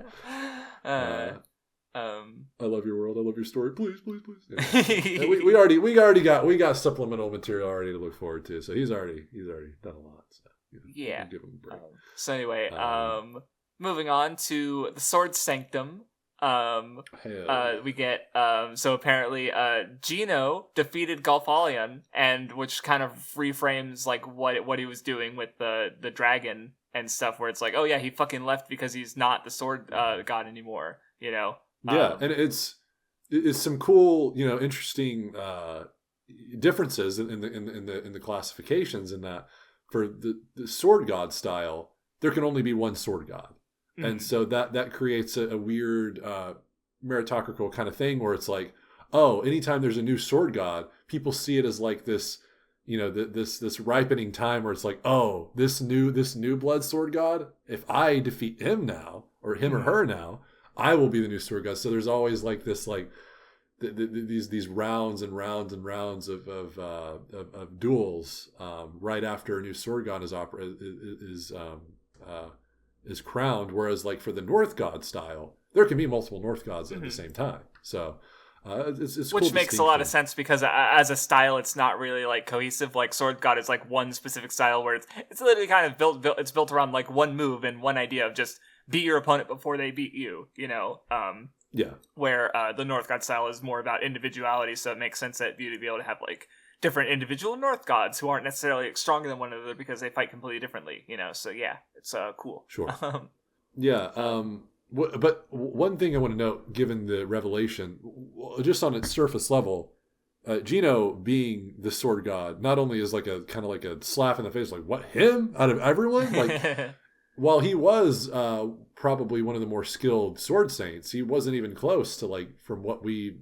From at least what we can gather to Nina or Eris respectively, but I think it's kind of interesting that, because to me this connects to the conversation Gaul was having with them when he was or to Nina specifically, where he was if you could have the choice between marrying Gino or the sword god title, which one would you do? She's sword god. 100%. He's you're not, you're not cut out for it. Whereas perhaps if Gino was given that same question, he might have answered opposite, because he's got the strength to become the sword god. Whereas, and it's even cooler because back then, Golfallion kind of discredited him. He's like, oh, no, you got the worst answer of all. But perhaps if he levied that question to Gino in that moment, Gino would have given the best answer in that moment. And this is kind of showing him physically that he had that answer all along, because now he is the sword god and he just defeated him. I thought that might be, that's kind of a cool thought. Yeah. Anyway, yeah.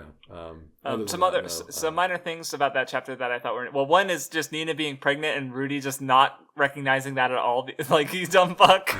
Like, oh, is her stomach hurting? Is she? No, she's with the baby. You fucking idiot. You've seen this before, Rudy, several times. And then also just the way framing Geese and the man god as scammers, like, that's very funny. Like, which is, I mean, it's true in the sense of, like, well, what is the man god's, like, deal? It's like he uses you, makes you lose everything the things you most care, something that which you care about, and then tosses you aside, right? Like, so yeah, he is a scammer, really. But I just like it's like, it's just funny to associate them with, like, door-to-door guys who try to, like, trick you into signing up for things you don't need, and whatnot. Just like, yeah. But yeah, so I just thought that was amusing. So. Anyway, from there we go into the conflict zone. Oh baby. Yeah, and we get some unexpected stuff, but it's good unexpected stuff. And also just, like, yeah, framing it as like, oh, it's this sort of, like, proxy war between the King Dragon Realm, Millis, and Asura, which is, like, Rudy has, like, connections with all these locations, but they're also, like, in a cold war with each other, and it's like, oh, okay. Interesting. Yeah, and and I was even thinking, because, again, going back to the man god mechanics, because they find out, like, oh, there's a monkey faced guy running around, and it's like, oh shit, is it Geese? And Rudy, like, decided to send, like, yeah, go apprehend them. And I remember thinking that, like, obviously Rudy wouldn't know, but if that were Geese, Rudy fucked up, because he's unseeable from the man god because of his charm. But if he sent other people, well, the man god could have seen them, and Geese, and then it would maybe it's just also, like, because if maybe it's also the case where he'd just be able to see Rudy. No, he mentioned not being able to see Body Gotti, so maybe, but he could, because he could see Orsted in his future. So yeah, he wouldn't be able to see Orsted or Rudy in other people's futures either. So if Rudy went himself, he might have been able to better catch Geese, but obviously it turned out to be irrelevant anyway. I was just, again, thinking about how the mechanics worked and how Rudy might have made an error there, because in sending someone else, he could have he would be sending someone who could be seen by the man god and thus avoided by Geese. So, which is, like, that's how Geese is. Like, the man god literally, if I, like, take sit here for a couple hours and then go there. Like, he's specifically telling him things to do so that he doesn't die, right? So yeah, but Rudy and Orsted are, like, his blind spots. So yeah. Anyway. Yep. More interestingly, Sarah, and for that matter, we also later get fucking sold at. So just like, hey, we're just going straight back to that volume, aren't we? Hell yeah! And I love it. It's because it's good. It is it's the perfect reunion that exemplifies the amount of growth our main character has encountered. Because every time these characters, especially Sarah, mentions that, like, oh, you're like. Because last time she was like, wow, you're a lot different. And then we get that from her perspective, like how he has drastically changed, because it's not easy to see that in the moment, given that we got all these, narrative threads intersecting, and we got a lot to think about. But it's like, oh yeah, Rudy has changed a lot. And even now, comparatively to when he was when they were met up in volume 13, he's still quite a bit different. And yeah, just to get that perspective from her is really, really cool.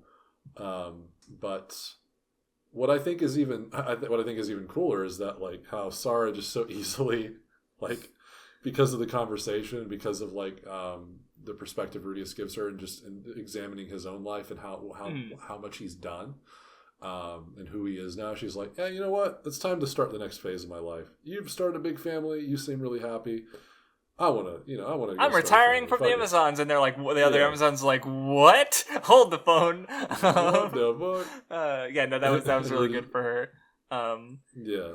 And also just like them also offering this perspective for Eris in regards to, like, how, like, because she knew obviously what happened, a bit of what happened after she left him, but then getting sort of that outside perspective, and, like, Soldat even just full on telling the whole story, and, like, Eris, oh, I didn't know you tried to kill yourself. and just having, I was like, oh, okay, that was neat.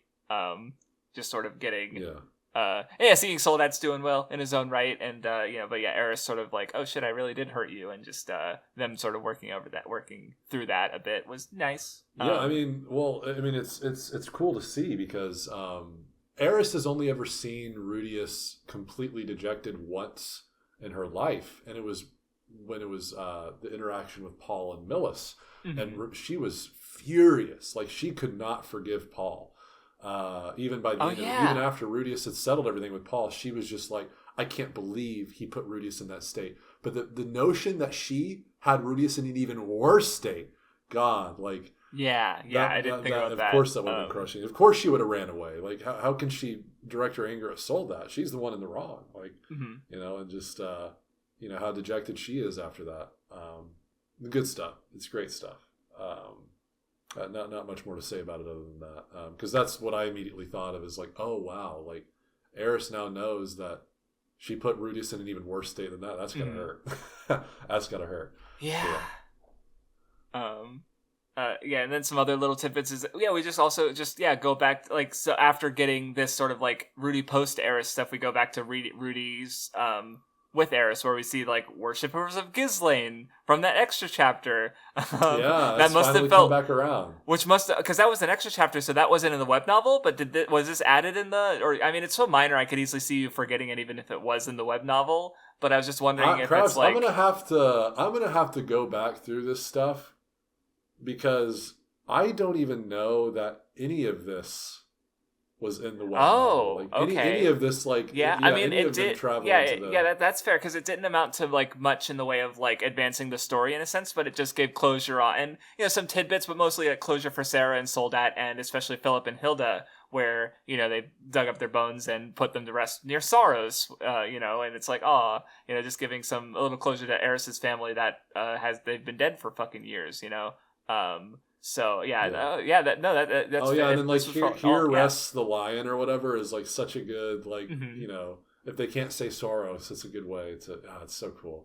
No, I could totally understand if all of this was just added in the light novels, just now that you mention it, like and which makes this novel like half original content pretty much. Which is amazing. Yeah, because none of this. I feel like I would remember at least some of this. I don't remember any of this, so I don't think it was in the web novel.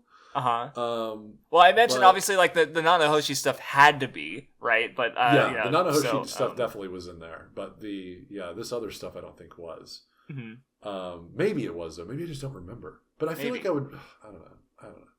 Well, but about the Ghislaine stuff coming back in the conflict zone, I shit you not. The moment I read that we're going back to the conflict zone, I'm like, oh, I wonder if that's gonna, because Eris is coming along. I wonder if that's gonna come back somehow. Whenever I saw them gazing, I was like, oh, here it comes. Like, yes. Yes. Yeah, well, because I was thinking, it definitely makes sense if because I was definitely thinking that was probably if this stuff is in the original web novels, that was probably added, because otherwise I'm just imagining reading the web novel and not having the context of the extra chapters, like, oh yeah, Ghislaine was worshipped as a god, and imagine seeing that with just characters worshipping a random god called Lane, and that name sounds familiar, and just not that has to be added after the extra chapter, because otherwise it just doesn't make any sense without that single chapter. Because that's the only time I brought up. And I was going to say, in general, I was curious about this volume because of the cover, which I don't know if it's my favorite cover, but I like it a lot because it's got the wives and they're adventuring and Rudy squinting against the sun. It's just always been a striking visual, I think. And now finding out that that part and this half of this whole novel is just new into the light novel, just is it's neat. But anyway, it is neato. Yeah, this volume cover used to be my PC background. However, I will say, Crafts, it is now something different, and it is also Mushoku Tensei, but it's an illustration, not in the cover of one of the last three volumes, but it's one of the beginning ones. When you actually open the book. Okay, and it's I think it's the best one Rifujin did for any of these mainline volumes. Or you mean Shirotaka did? Shirataka. I'm so no, I understand. I just want to make sure that you get yeah, you're good. You're good. And I say these volumes because Shirataka leveled up again for the extra stuff. I'm assuming it's from a volume I haven't seen then, because it's a piece of art I haven't seen maybe because otherwise I felt like you would just tell me. Okay. Well, gotcha. Like I said, it's one of the illustrations when you first open one of these future novels. So yeah, it's something you haven't seen. Okay. And I cannot detail, but it's cool. Look forward to future illustrations, Crafts. That's what I gotta say to you, because they're cool. They're epic. Anyway, we have 2 more chapters to talk about. One is the Kirishika chapter, where we find out a bit more. Well, I mean, also just like I was even thinking about like just I don't know. Kirishika's interesting because like the way that like she's like a prisoner, but at the end she just like breaks the chains and just like gets out of the prison outfit. And she's just like leaves. Like she could have done that at any time. She just chose not to, and it's like, damn, okay. I mean, she's the only demon we know of with Emperor in her name. So she's. It's just interesting how, because I felt like up to this point, aside from her great powers, she's always felt like kind of like small and helpless. But it's like, no, she's still quite strong. She's just like Bodigadi, kind of not giving a fuck, right? And of course, we see the more details about that in the next chapter. But and how she influenced Bodigadi. Really fun chapter, really cute. I thought it was interesting though. I don't know. At least this is how I put 2 and 2 together. I think I'm putting 2 and 2 together because for a moment she does see Geese and she's able to locate him, but it's very, very brief. What that tells me is, given the revelation we have about Bodigadi in the next chapter, is that like Bodigadi was there. So when she was looking for Geese, because maybe Bodigadi moved closer to him or something, she couldn't see anymore because Bodigadi has that, that the power of that. No, that makes sense because I hadn't quite like thought about that, like why that happened. Because I was like, as you're saying, I was wondering like, did the man god like obscure it? But then it's like, no, he's if he had that capability to obscure her vision, then he would have been doing it already, right? Like he could fucking see the future, like he wouldn't have just done it at that exact moment. But no, that makes sense if. Because she wouldn't be able to see Bodigadi either since he has the same elixir, or he has he has the thing that makes him unseeable. Yeah. Anyway. And then we get Rudy gets a new eye because his donuts are so powerful. The Aisha donuts. Let's go. Aisha rice and now Aisha donuts. Yes. Aisha and then of course, fucking Ruijerd, fucking discovered in Behirul where it's supposedly Kalman III and Geese are, and it's like, oh fuck. Oh, what is gonna happen? Oh fuck. And if that is, I mean, if it is the case that he was with Bodigadi, maybe Bodigadi's there too. It's like, what is going on? What is going down here? Oh my god. Oh boy. Quite possibly the stage for the final conflict, or at least this important stepping stone, if nothing else. But anyway, rolling it back a little bit, we get the Bodigadi Geese chapter, which is really good because you have these, unlike the other allies you gathered, these people like Bodigadi's met Rudy, and like so they have that mutual perspective on this kid who's now their enemy. And it was also just really good because like we see Bodigadi, like he says that like he's the king, the demon king of stupidity, but like that in itself is sort of like a mark of intelligence, I think, because I think like people who are actually smart tend to not act like they're smart in a sense. Bodigadi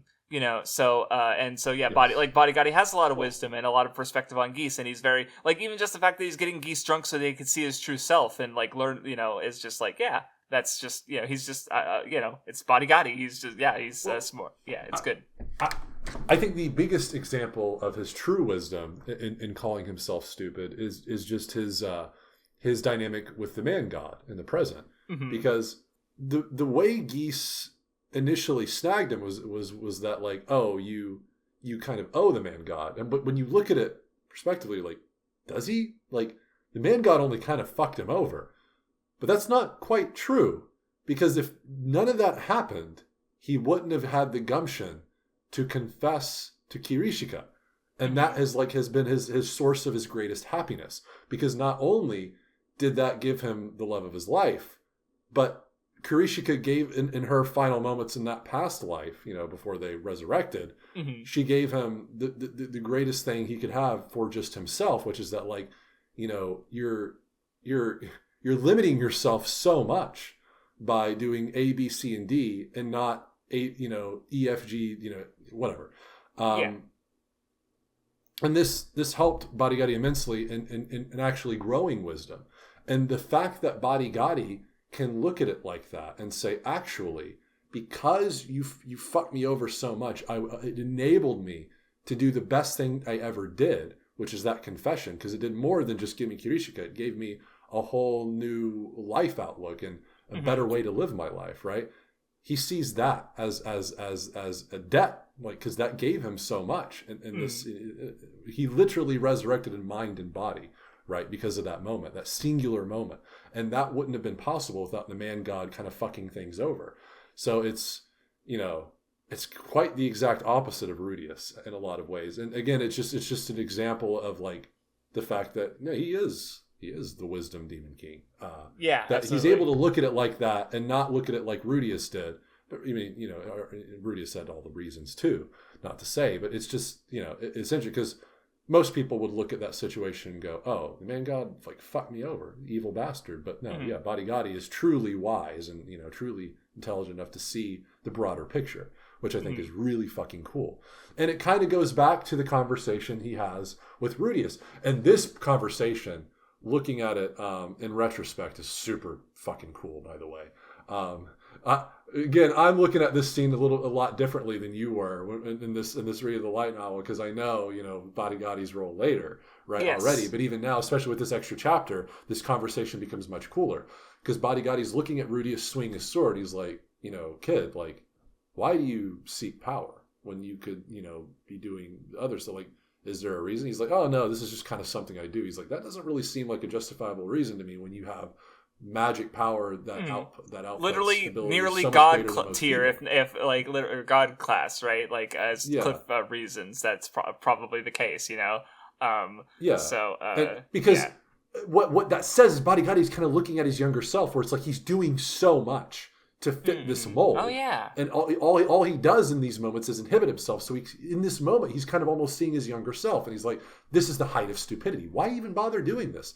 And then he says something even more, because he says, "To me, you'd be better suited going out, finding love, finding a wife, going and having fun, go drink, bed a woman, all this stuff," which is something Kirishika taught him. So that conversation retrospectively, I didn't think to go back to check out some of those Barigari scenes.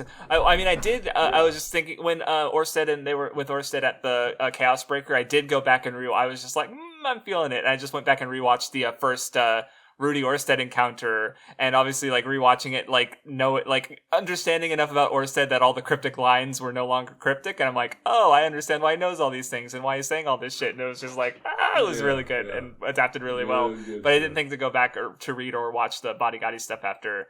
I mean, I was also excited to just discuss it and also move on to the next books and figure out what the fuck happens. But no, that's really good, because I did not go back and check out any Barigari stuff. So, one thing I need to go back and check though, in their first meeting, since he can't be seen by Demon Eyes, is there a scene where Rudius initially tries to use his Demon Eye and he doesn't see anything? I feel like that might have happened.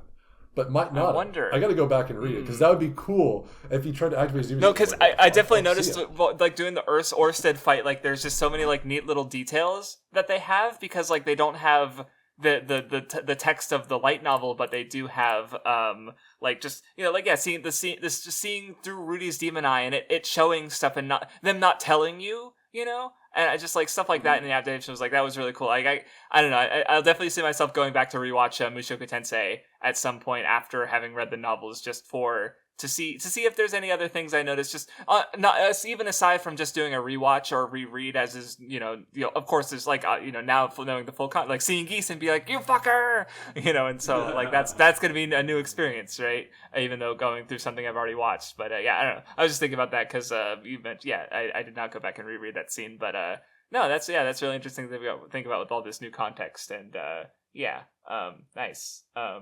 Oh, the one thing I want to stress, because again, so I think you were misled last time because the web novels didn't spell it out, perhaps, and this chapter does. Because when I first read in the last reading about like the bodyguard using the fighting god's armor, I sort of just took that as face and was like, okay, he's using the fighting god's armor, therefore he's not the fighting god. But then when we discussed it, you said that bodyguard was the fighting god, and I was like, oh, okay, I guess I didn't read that properly. But then in this reading, it's clear, it states that Alderaan was the fighting god, and bodyguard was using his armor.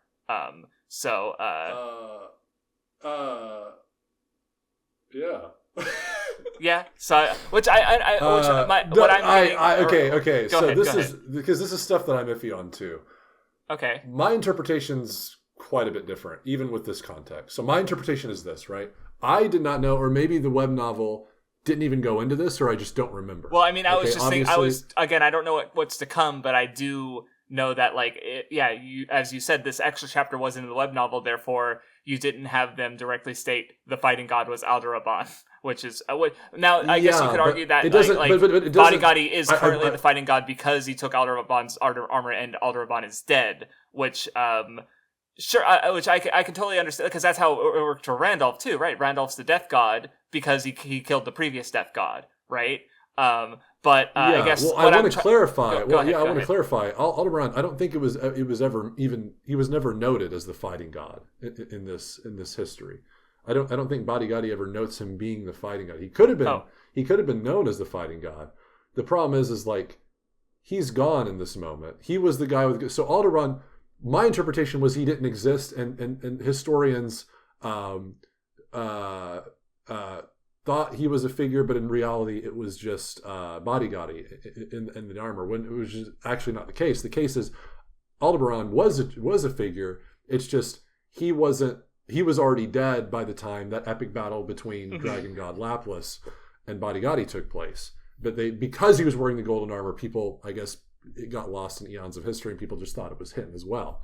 But my interpretation of that is that, like, especially given that Technique God Laplas is the one who created the major powers, and that obviously didn't happen until Dragon God Laplas was split up, which he got split up because of the fight with Bodyguard, is that Bodyguard was the fighting god has only ever been Bodyguard, because the Technique God didn't even make the world power system until after he became the Technique God, right? Oh, that's the way okay, gotcha. I understand now. Okay, gotcha. Well, because Alderaan would have, like, it makes no, like, it just doesn't make any sense, right? Because, like, if he was known as the fighting god, I feel like Bodyguard would have mentioned that, but there's no mention of the fighting god in this entire lore ordeal. I mean, I'm literally looking at my translation right now, and the man god literally says Aldebaran is a terrible fighting god. So. Oh, really? Okay. Yeah. Maybe I. But of course, as you said, that doesn't really make sense with the timeline, because so let me try and get here. I'm going to share my understanding of the timeline, and you can correct it. So okay. Laplas, the demonic dragon king god, because he made the armor that Alderaan used. Alderaan used that armor to fight against the demons, basically single-handedly. He died. Bodyguard retrieved the armor. Bodyguard in the fighting god armor that the armor that Alderaan made a namesake of his, fought Laplas and split him in two. This led to people thinking that Alderaan beat Laplas because Bodyguard was using his armor, but it wasn't actually Alderaan, it was Bodyguard. Maybe even those people were like, oh, Alderaan, the fighting god. He is number 3 of the world powers, right? And then Technique. Go ahead. And then after that, Technique God Laplas would have made the 7 power system, unless there's with the current knowledge, there's no reason to think what I did just think about, like, maybe like the demonic dragon god made the power system, like, beforehand, but because again, it is kind of weird, like, why would the man god say Alderaan is the fighting god? How would it get the reputation as the fighting god's armor? It's like, I don't know. It's what I would think is the armor kind of made Bodyguard the fighting god. Therefore, okay, gotcha. Therefore, you could see Alderaan being the progenitor of the fighting gods, being that that armor is what made. Yeah, that's the way I'm choosing to look at it. Okay, because, that's fair. Yeah, and I do remember that there was no there was no mention back when I think Orsted No. I remember. Man God was the one that gave this revelation.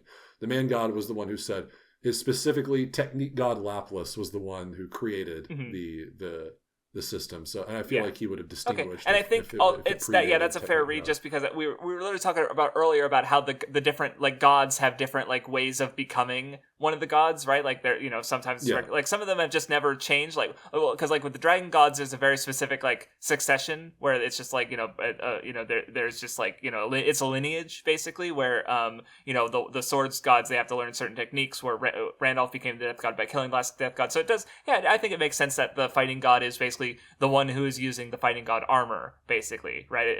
Of course, it has a different succession because it was a different. So I think that makes sense, but they'll also just caveat that with just like we're just kind of like inferring what we can from the text when there are very deliberate contradictions in the text. So obviously, Rifuji could come out with something completely different and be like, we'd have to just be like, okay, because maybe he even wrote that line about the man god, just like maybe that was a detail he had forgotten about his because or just like.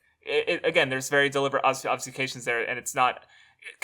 Authors make mistakes. Oda has a whole SPS full of them. That's not abnormal. So I would hope it's not a mistake. But if it's not a mistake, then it's a contradiction we have to like reconcile with. And I think we have a fair reading. But maybe there is also stuff we haven't read and a whole sequel series. So maybe some more stuff will get recontextualized because that happens a lot. So who knows? Yeah. But I think the craziest, honestly, these are crazy revelations. I think the craziest revelation is just getting the note that Badigadi used to be like a skinny, weak man.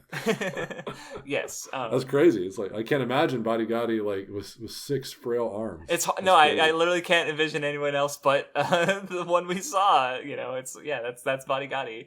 But yeah, no, just really good stuff for Badigadi. Him recognizing Gisa's strength and, even just like them their discussion as being both like, because again, they're similar to each other in that they've both worked for the man god before and they've both lost everything because of the man god, right? Like we even get details about like specifically what Gis, like the context around the because it's like basically him doing his thing and like the Demon King just went and just destroyed his home basically, and the man god laughed about it. But then them also reconciling like we lost things because of man god, but we didn't lose our most important thing, which for Badigadi was Karishka, and for Gis it was his own life, right? So and after this chapter, I will say I've been thinking more about the man god, like what he represents in the story, especially given that like all the other species perhaps had their own god in their own world, but they all migrated here. And the man god kind of doesn't just exclude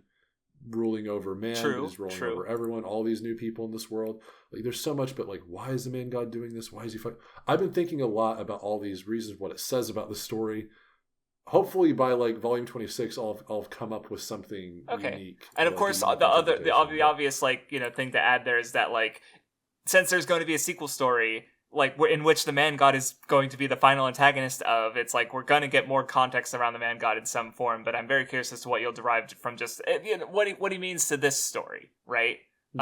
So because I did think about it a little bit more reading this extra chapter. I was like, I haven't thought too much about the man god. I feel like that's not good. I feel like I need to think more about this character because it's obviously very, very important, right? Because so far I honestly I just have sort of the same thing that I had before, where just like Rudy in his previous life, he tried to take a shortcut and take the easy path, and he went to the school and he got bullied, and it led him down a very dark road, right? And so, and in this, for future Rudy, he took a shortcut through the man god and listening to this like cheat power basically, and it led to him going down a very dark road and doing very bad things, right? So he's like this sort of temptation, and Rudy, growing on his own, basically on his own, like, and doing things on his own power is sort of like how he's become strong, or like, and making connections of his own, and not relying on this, like, that's kind of what I got out of the man god before, and I think that's something at least. But obviously, it's like I feel like we're a little removed from that in the sense of like, so I'm kind of curious in that, like, because he's not listening to man god anymore, but he is fighting other people who are. So I don't know. I'll see how I feel after the following 3 volumes. So yeah. Sounds good. Yeah. Also, I did want to mention, I love how Kirishika so easily like accepts Badigadi's proposal. Like she's like, Yeah. oh, okay, well then we can like get together when we revive. That's cool. But you need to do this, all this stuff, yada yada. But it's like to me, like that almost says like no one. It wasn't just Bodygotti, but like there's probably other potential suitors that just didn't have the balls to go up to the demon emperor Kirishika and tell her like, oh, I like you or I love you or whatever, right? He might be just the first one that's done it, and that's why it's so easy for her. So she's like, oh, that could have just been her easy bar, but hard for most, right? Like is that like, oh, if someone comes up to me, they have the balls to come up to me and confess, I'll just accept it, right? Yeah. I thought that was cute. Yeah, I like that. But yeah, no, that was good stuff. It's okay. Unfortunately, not exactly 3 hours, 11 minutes, and 44 seconds like the last two discussions. I don't know how the fuck that happened, but it did happen. It's a little weird, very scary, in fact. Actually, yeah, this is our shortest discussion since fucking volume 7 through 9 was longer, and then every one after that was longer. So yeah, but it's to be expected when we're only reading 2 volumes, you know. So honestly, going by per volume length, I'm pretty sure this one is about the same as the last 2 because those were also about 1 hour per volume. So yeah, makes sense. So anyway, next one's probably gonna be 4 volumes because we're 4 hours because we're talking about the fucking end of the story. Yeah, and so you get ready for another. So there's gonna be not only like the conclusion to Rudy's story, but also just like and even like extra chapters. And if there aren't any extra chapters, then just the 2 bonus chapters that I just posted for Spicy that he didn't even know about. So that'll be cool. Maybe. And then just to reiterate that I'll add that next time. But specifically what it is in case you need it. I found it through on Nya. There's just a torrent with the all the novels, and it has the 26.1 Bookwalker exclusive short stories. The chapters being named Dead End, Allied to Children, and is the first one, and With Roxy is the second one. So just reiterating that. So if you want to find it, so you can read if you by chance haven't read it before, because it is not actually in volume 26, and so it's missable depending on like if you bought it physically or something, you'd be fucked. Maybe. So just that's where I found it. That's what it's called. If you want to go find it yourself, so you can read it along with us.